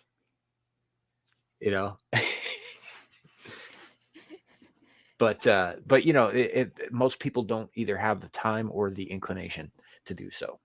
So they read the headlines, they take what little information they glean from that, and they run with it, which is no way to run a society. Yeah. We used to be on top of the world, and the reason that we wasn't, we've gotten lazy and complacent.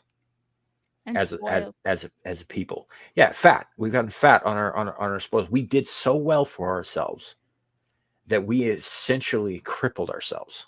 Yeah.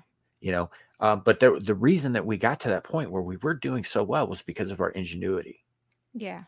Because of our willingness to struggle to succeed, and because of our intelligence. Let's face it.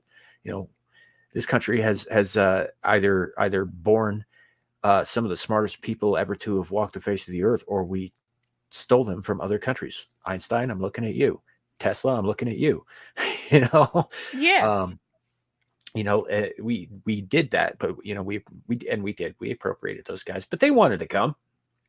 Yeah, you know, yeah, and no, all what that. they did. We were the center for innovation for like 100 fucking years. Now we're a joke. Yes. Yeah. Which is largely our own fault because we allowed ourselves to get to this point. It's like the bodybuilder who just stops exercising one day, and a couple years time he's almost unrecognizable as the same man. Because everything that was up in his shoulders and his pecs and his traps and all of that migrates to his waist and his belly. I mean, we're talking about a society who, if you call them by the wrong pronouns, they throw a fit. It used to be that people would get up and work, and now it's like, I'm quitting quietly. Really? No, it's you work hard, you take initiative, otherwise, yeah, you're not going to be quitting quietly for much longer. You're going to be fired. I have this theory, this feeling that everyone eventually, the people who are going to be holding up the society are the people who are the older half of the population. I mean, over 55s are the majority. Are more people over 55 are working than under 55. Yeah, but and that's not sustainable. It just isn't, because eventually those older populations are going to age out of the workforce and eventually age out of life. Yeah. And there has to be younger generations who can step up coming behind them, or the whole thing falls apart.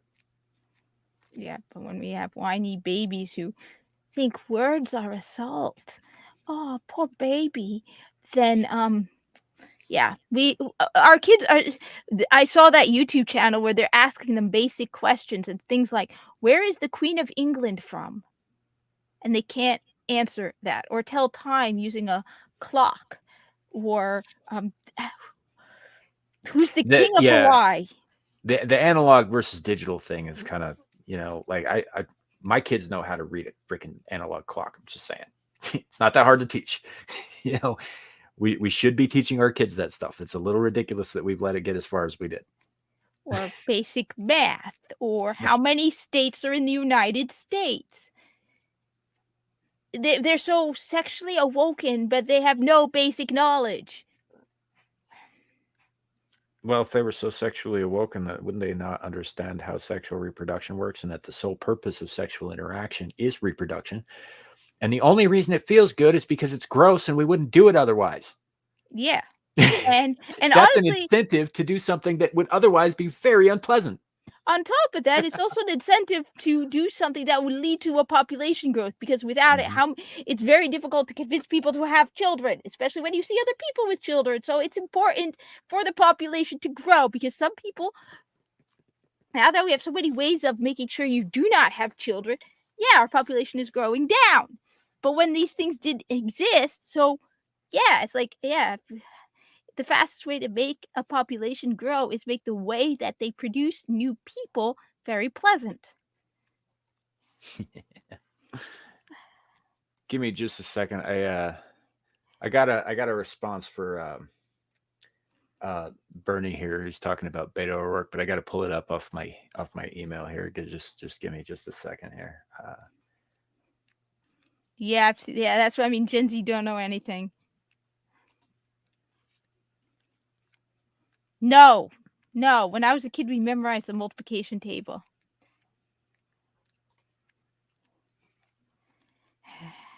I could see it at work. I could see the younger generation being the one that I could just see it in the more responsible, hardworking people are generally the older employees, the people who rely on their job, who aren't some spoiled kid who Oh, I remember this. Hey, you guys know how he got the nickname Beto, right? No. There was I believe a Mexican immigrant that it's been a while since I read about it, but there was a Mexican immigrant that worked for him that couldn't pronounce his name properly, so he said Beto, and it would piss off O'Rourke. He hated it until he decided to run for office. Then all of a sudden, he, all of a sudden he's Beto O'Rourke instead of I believe his first name is Richard. But apparently he would yell at the guy and get, anytime that the guy would call him Beto, it just really bothered him until he decided to run for an office. Now all of a sudden he's, like I said, he's Beto O'Rourke. Honestly, reminds me of the word bete in Urdu, which means like son. My friend, when I was growing up, one of our close family friends was Pakistani, and he would always call the father would always call like my brother's bete. So I heard him like, is that no? It's no way that it's Urdu. Yeah. Oh man, I don't know. So, wow, we kind of went on tangents again. Way off course. Yeah. All right. So what did you have scheduled? I didn't have a damn thing scheduled. I just wanted to celebrate Rekieta's return. Oh, that reminds me. So what I did see is I watched a stream earlier this morning with Legal Mindset, and while he was celebrating like we are, Nick popped up in his chat and gave him a $20 super chat. So he brought him on, and he brought on a few more people. And Nick was saying that it came to his attention that someone on the inside told him that, and gave him proof that YouTube officials were made aware of the campaign, of the false flagging campaign, so they know that what was done to him was based off of lies. Oh, of course they do. I'd wager that they knew that the whole damn time. I believe they did too. Yeah. But they said the outcry was so strong that they had no choice. There was a lot more he said. I don't want to say a lot of things that weren't said, but Nick did say that he's going to change the format of his show. So what I believe he's going to do is he's going to pre-tape videos and release them, but his live streams are going to be on Rumble. He said he had so many people watching him on Rumble, and also locals. He said that he's getting much better service and support from them than he is YouTube, which of course he is. Yeah, well, I should do that. I should live stream more on Rumble. I need to upload my videos on Rumble. I'm in the process of getting this simultaneously streaming on Rumble as well. I'm working on it and not quite there yet. I'm working through some shit with the UI. Yeah, I believe that's good. It's going to be a transition. I think, if I remember correctly, Nick kind of mentioned that. He said, it does take some time for people to gradually move over, but he gets the feeling that pretty much everybody's is sick and tired of the treatment that they're getting from YouTube. Yeah, that actually reminds me of what I was one of the other things that I wanted to bring up. Is all of these tech platforms with their 230 protections acting like publishers, but getting away with platform protections. Yeah. Because there is a difference, The difference being is that a publisher is liable for what gets published. Yeah. I agree. Yeah.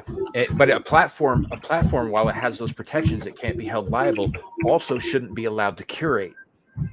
Yes. Which is what we're seeing a lot of times, is that this is one of the greatest failings of the Trump administration, in my opinion, was the failure to address 230. Yes. I say keep it, but then make sure that they define clearly what a platform is versus a publisher. So make sure that no room for loopholes. So that YouTube now knows that either they have 230 protection, but then they're just a platform, or they don't because they're a publisher. They need to know the distinction. I just find it terrifying, the fact that you can piss someone off and they'll get all their friends to mass strike your channel, because I know I say a lot of things that people don't like. Here's the problem with that, is that kind of action is actually against YouTube's TOS. Yet they get away with it. Yeah. Oh, of course they do. They've got the right opinions. If people with the wrong opinions pulled that shit, it'd never fly. I mean, you know who runs YouTube, right? Yes. And it's Google. Yeah.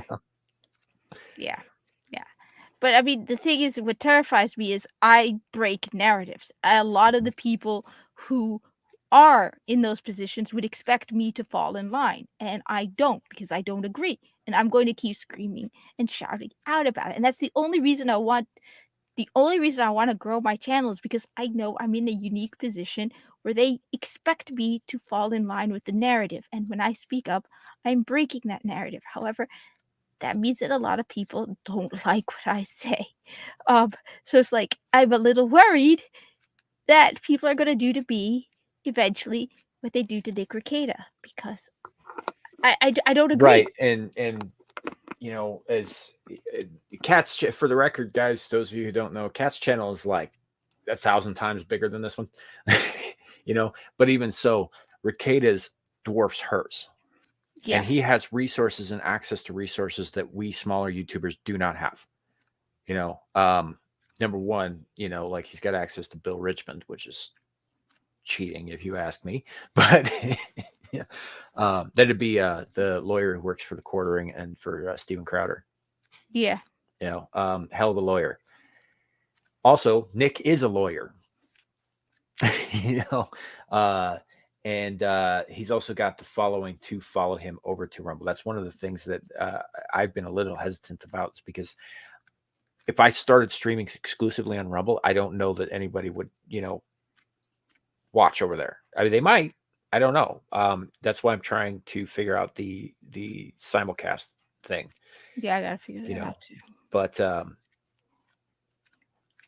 you know, and again, it's not, for me, it's not so much about, you know, getting the numbers up and all that stuff. That'd be nice, and I'd be happy with that. But it's not. That's not the purpose. The purpose is to be able to speak freely, and to allow other people to speak freely, which we cannot do on YouTube, not indefinitely. I mean, the only reason I care about the numbers, and honestly, most of the time I don't even look at the numbers on my videos, is again because it's frustrating to hear people say things like, all female gamers want that. And it's like, no, I don't. And I want to speak up so people realize that not everyone agrees with that. And that's the main reason I want to get my I know I break narratives, and I want people to see that not everyone who looks like me falls in line with that narrative. Honestly, the last thing I wanted was any kind of career on YouTube. If you meet me in person, I'm a very shy, nervous person, especially around people I don't know well. And it takes me hours to make a YouTube video. But I care about gaming. I want good entertainment. And I know you can't use the same attacks on me like you can use on Jeremy from Geeks and Gamers or Ryan Cannell. You can't call me a straight white male hater. So that's the main reason I want to get my numbers up. Just so people realize that. To be fair, Ryan Kinnell looks like a racist. He's a nice guy though. I really like Ryan. No shade on Ryan Cannell. I think he's great. I keep saying Cannell, like you remember when Gary Beekler used to say that to annoy him. Sorry, Ryan, I meant Kinnell. You know, but yeah, he's a great guy. He is, but he does kind of look like, you know, maybe he's running some kind of militia out the back of his trailer. Hey, I'll join his militia. Come on, let's do it. Yeah. Where's that militia, Ryan? Count me in.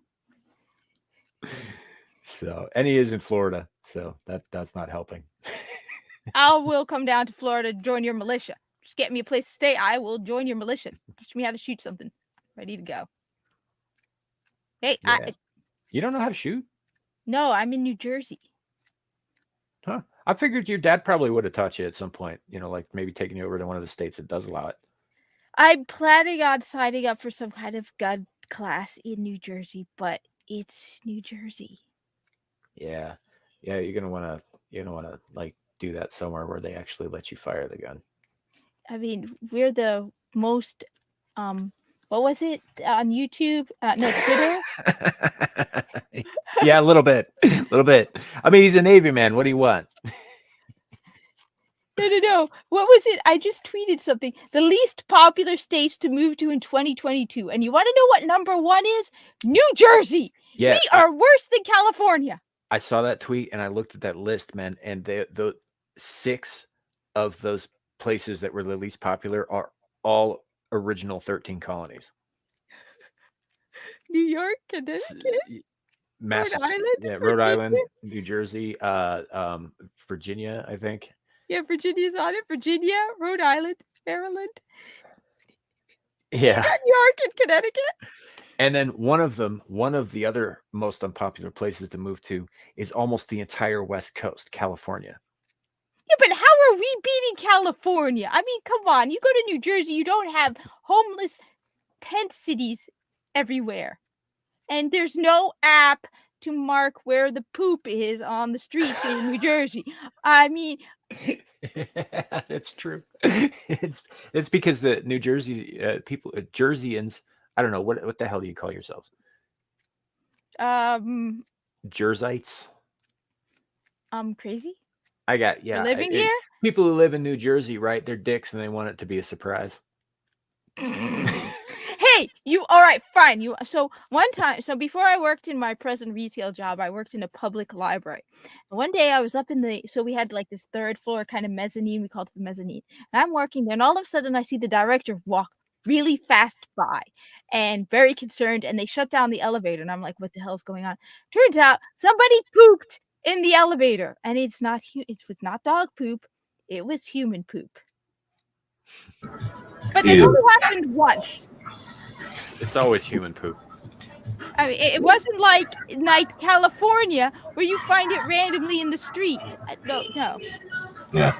Well, it's funny because I read a news report about a farmer who accidentally spilled raw human sewage from his outhouse onto the vegetables that he was in. He sold them to the supermarket, and the supermarket sold them before he realized what happened, and had been selling them for months before he realized what happened. Oh no. In the elevator, yes.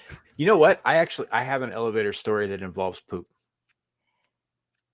You guys are probably not going to like this, but I'm going to tell it anyway. So, I used to work at this place called the Senior Center. It was a recreational facility geared towards, senior citizens, classes and that sort of thing. But we also did other stuff. Anyway, as a result of most of our clientele being, older, a fair number of them were fairly incontinent, and they tended to be embarrassed about it when something happened, because nobody likes that, So one day we were closing up shop, and we had a single elevator for the split level side of the building that would go either to the locker rooms in the basement or to the walkway that goes around the top of the gym, like a 2nd-story walkway goes just around the gym. And it was pretty cool. You could walk around it 17 times and it would be 1 mile. But this elevator, one day I went to do something in there. I forget what. We were all closing everything up. I opened it up, and there, right in the middle of the floor,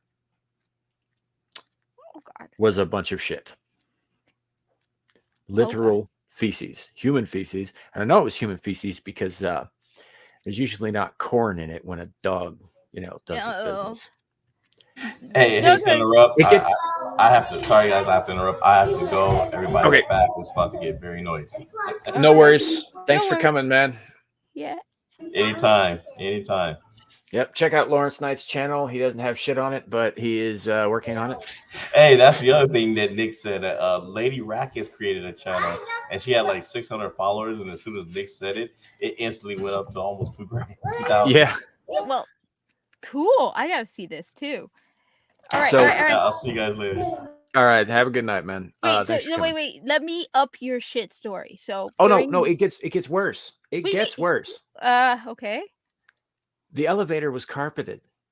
Oh, ours was carpeted at the library. And it got. It wasn't just on the carpet. It looked like someone had squatted down, much like a dog would, and wiped their ass with the floor. Oh God. It was ground into the carpet. Oh God. You know how hard it is to get human feces out of a carpet? I don't want to know how difficult it is to get human feces out of the carpet because I never want to. It's very difficult, especially when it's sort of fresh and then it just kind of smears a little more, and it's not great.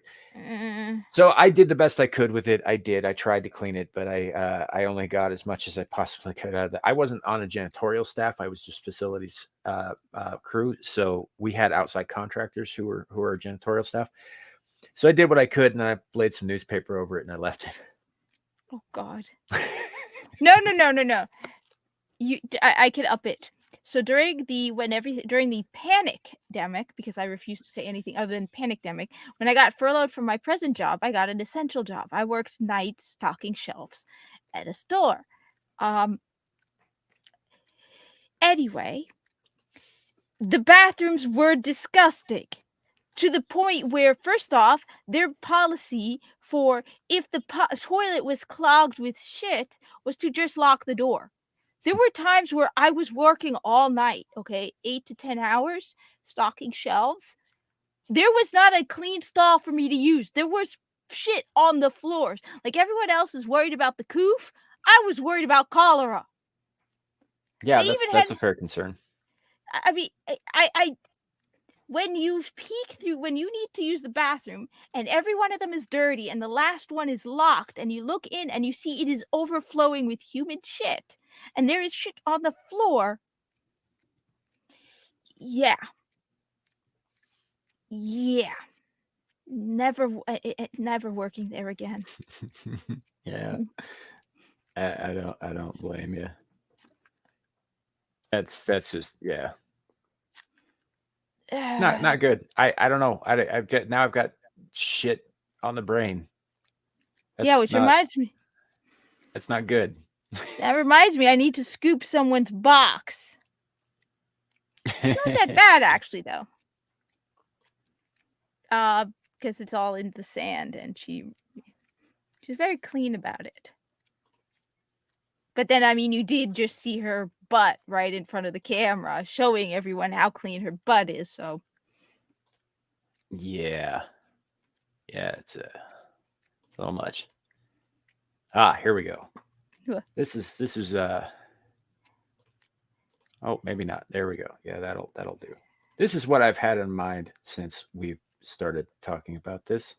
Oh no. Did you ever see Dogma? I think I did a long time ago. The Golgothan, a demon made of bad things and shit. Oh God. Oh God. I feel bad for the person who had to wear that. I mean, I know it's not real, but still, that was not. Yeah. No, I don't know why that popped into my head. I haven't watched that movie in ages, and I haven't been a Kevin Smith fan for a couple of years now. So he owes Clownfish TV an apology. Yeah, he does. He owes a lot of people an apology, but especially Clownfish TV. You know, I think he owes us all an apology for Tusk, frankly. Why he inflicted that upon the world. I know you've described that to me. I don't want to see it. I don't want to even. Thank you for bringing that up to memory, because for a moment I forgot. Mm-hmm. And then I was like, oh my God. That's what I'm here for, Kat. I am here to make things as uncomfortable for everybody as possible. Sorry, chat, but you're here. You haven't left yet. Oh God, why? Yeah, definitely need an apology for that fucking movie. And yes, I do remember when Kevin Smith was good. It was before he had his heart attack. The heart attack that almost killed him, I think, in effect, did kill the Kevin Smith we knew. So you're saying he's not the same man he was. His body was taken over by a different person. Okay. No. If you know anything about me, I don't do what people tell me to do. No. I make the video. Yeah, before he became a vegan, rather. He was a vegan. You know, the thing about vegans is you can always tell who the vegan is in the room because they can't go 5 fucking minutes without telling everybody. Yeah.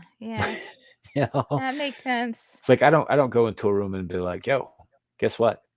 I eat meat. Now I suddenly want to do that. I just want to I kinda randomly do. like, I had a friend a long time ago in high school. The way we became friends, I was in a high school kind of acting thing. It was outside of high school, but involved a lot of the people from like my teachers and most of the people who were involved in the theater club and all that stuff. Anyway, so I made this friend. We were down in the dressing room, and she was telling me how she was a vegetarian and vegan and I'm proud of all that. So I was thinking to myself, well, does that mean that you just don't eat meat or you're allergic to meat? So I asked her, and she's like, no, I just don't eat it. And I was like, okay, so if I were to do this, and I took two drumsticks from KFC and I formed them into a cross, and I was like, does this work on you like it does on vampires? And I chased her around the fucking underbelly of the stage for about an hour like that. We became friends after that, but it was, that is brilliant. you know, No, I want to randomly be like, you know what? I eat meat. I'm also straight. Psst, yeah. Randomly. yeah, like why not just like wear all these things on a tag on your shirt, so everybody can just see that, your pronouns too. Why not? To make things easy for everybody. Like, I'm a straight white dude. I answer to he, him. I eat meat and I enjoy bullfights, which means that I don't care about animals or the environment. Well, No, fuck that. That shouldn't be like, that whole situation. That's the intersectional crap that I want to get away from as a society. yeah, Fuck I was that. gonna say, if you can't figure out what my pronouns are, I'm no comment. I like fish. No Hey, comment. I like it. I like that too, though. But fish is good. I like fish, especially sushi. But no, I want it to be like, if you can't figure out what my pronouns are, that's your problem, not mine. I don't have pronouns. The English language does not belong to me. Nah, true. But if I did have pronouns, they'd be fuck and you. I like that. Or, my favorite, and I think I might have mentioned this to you before too, was somebody said like, oh, well, that's how they feel, so we have to address them as how they feel they are. And I was like, okay, well, in that case, I am the Lord thy God. Yeah. I was like, bow before me, prostrate thyself, avert thine eyes, pay tithing in my name, go to war in my name, do all of these things because I command you to as thy God. Oh, you don't want to do that? That's not how that works. Oh, No. I have a more practical approach. Okay, you want to be God. I have a more practical approach. I identify as a multi-billionaire. Now I'm going to go into your store and I'm going to pretend to put a credit card and pay you because I identify as a billionaire and I identify with having paid that bill. Oh, you don't like that, but I thought we were supposed to respect how each other feels. I feel like a billionaire. I think you should be giving me this stuff, and you should feel like I paid you because I feel like I paid you. Identify as having paid you. Too bad the funds have not identified as being in your account. That's not my problem. I get. Yeah, you need to respect how I identify. I identify. See, and that's the thing, Kat. No, I don't. I don't need to respect the damn thing about anybody. That's not something that I am required to do. All that I have to do, the only thing I have to do, I must do in my lifetime is die. That is it. And that is true of every being that walks this earth. I totally agree. I don't respect. I'm not saying I wouldn't respect somebody. I do respect you. I consider you my friend, and I respect the hell out of you, but I am not required to. It is not something that I need to do in order to get along in the thing. And the whole concept of like respect must be given. No, it's the other way around. It must be fucking earned. Yes, and you have earned my respect. I consider you a friend. I mean, I enjoy doing these live streams with you. So no, I agree. You need to earn it. You haven't earned it. Well, not you. I mean, the people who demand it and think that they are owed my respect. I respect a lot of the people I work with because they earned it. I don't always agree with him on everything. Me and one guy used to get into huge arguments. But he's like, one of the things he liked was the fact that we disagreed on a lot of things, could argue and yell about a lot of things. But at the end of the day, we respected each other.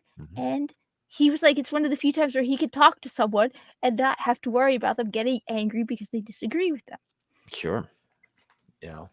And yeah, I'd go so far. Let's take this pronoun scenario, just a little bit further to the ridiculous, right? So you're on your deathbed, right? And the Grim Reaper shows up and he's there. He's like, it's your time. You must come with me now. Got to cross the black sands to infinity, what have you, right? But you identify as alive. Do you think he's going to respect your fucking pronouns? I'm gonna think probably not, but I mean, you don't know. Given this day and age, maybe he's woke. Yeah, well, maybe he's unchanging because he's death. That's true. I'm gonna side with you on that. You haven't read any Terry Pratchett, have you? No, but I've been wanting to. And you know what? I have several credits for Audible, so maybe I should look into that. Definitely. I would anything with Discworld, Good Omens that he co-authored with Neil Gaiman. That I've read. That I have read. Yeah. So you have read Good Omens, so you are familiar with death in that book. Yes. Right. So death is a being, but he is not like the other four horsemen. He is something else entirely. And also hilariously, because wait. What if you tell Death that you're Death?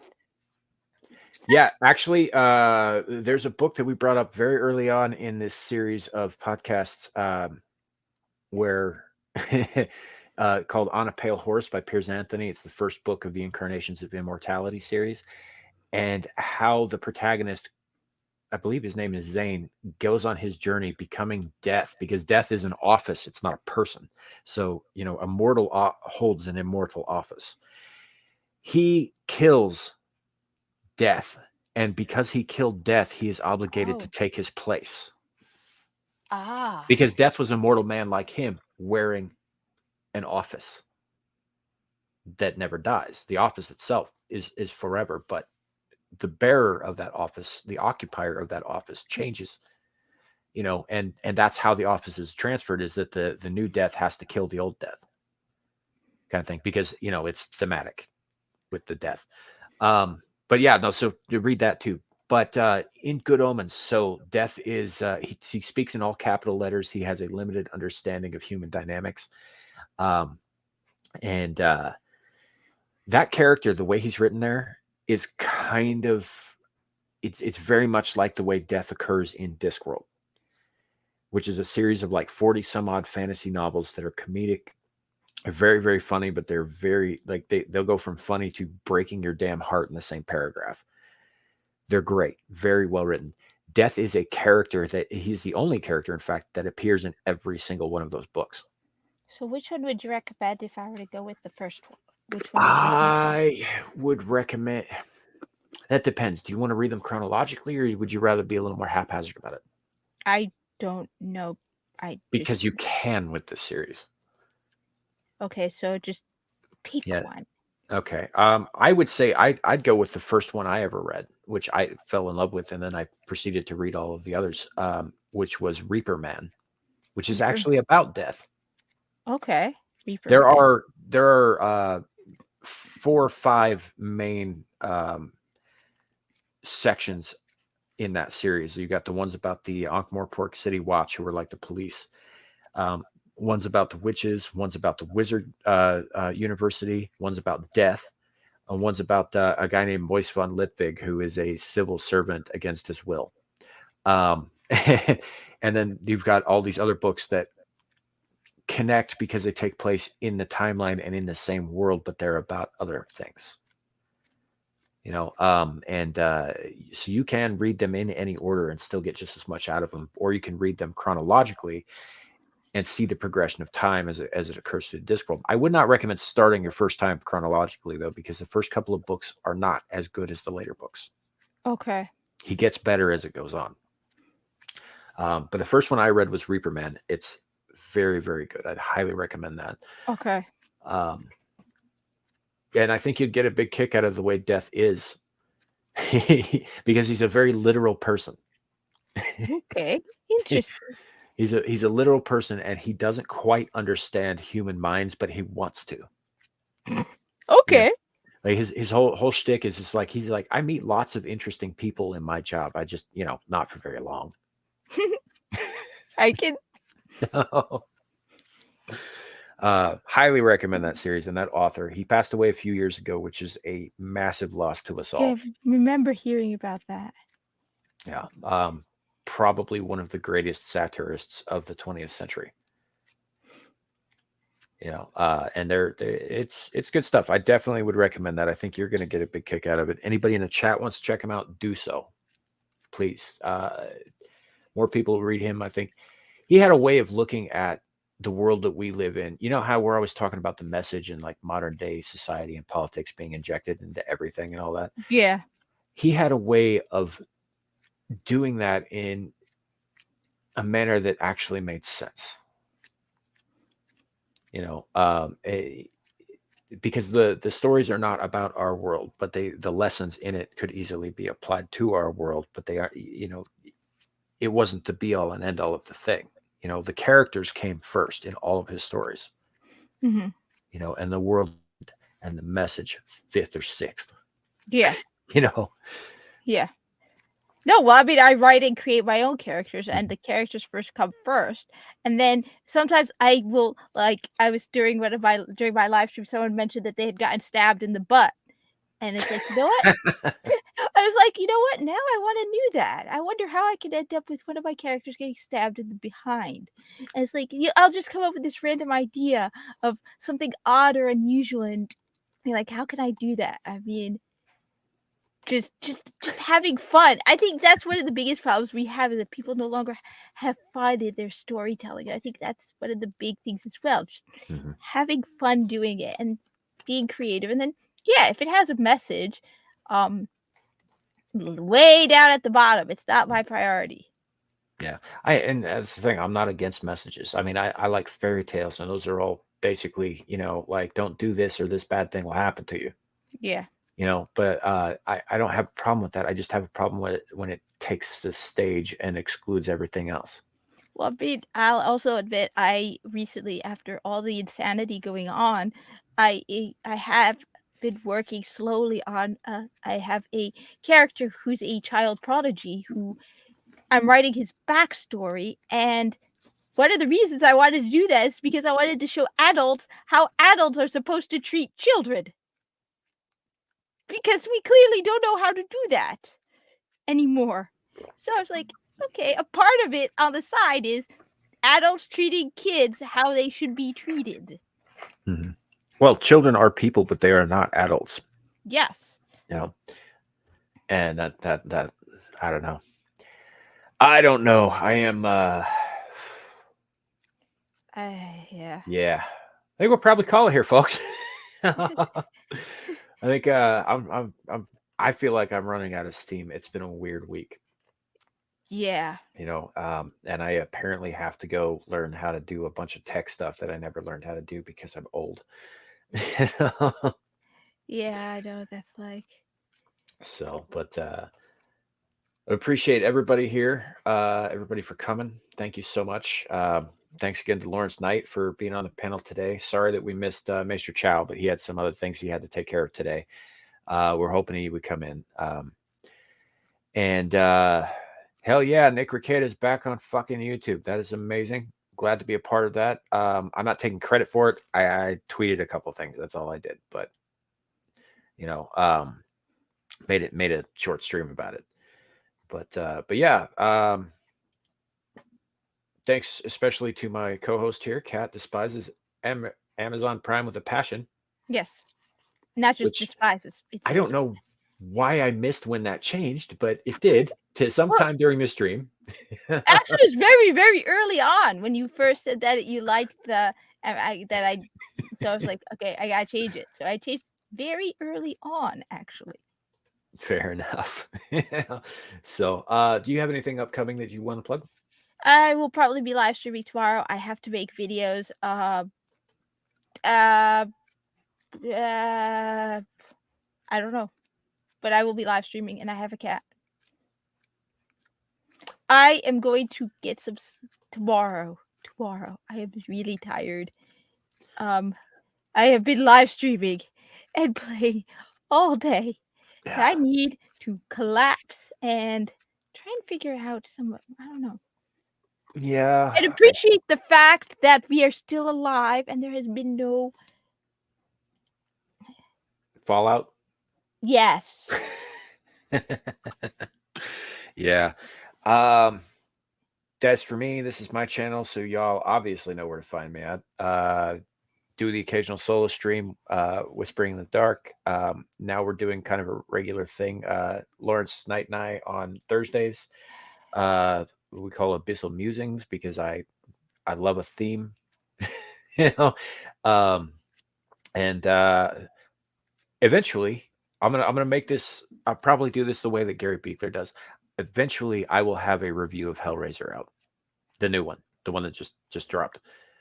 Eventually, it might take me a while, but I will get it done. That said, again, appreciate everybody for coming, everybody for watching, listening. Like, share, and subscribe. All the things, if you so choose. It's a free country. Do what you like. You know.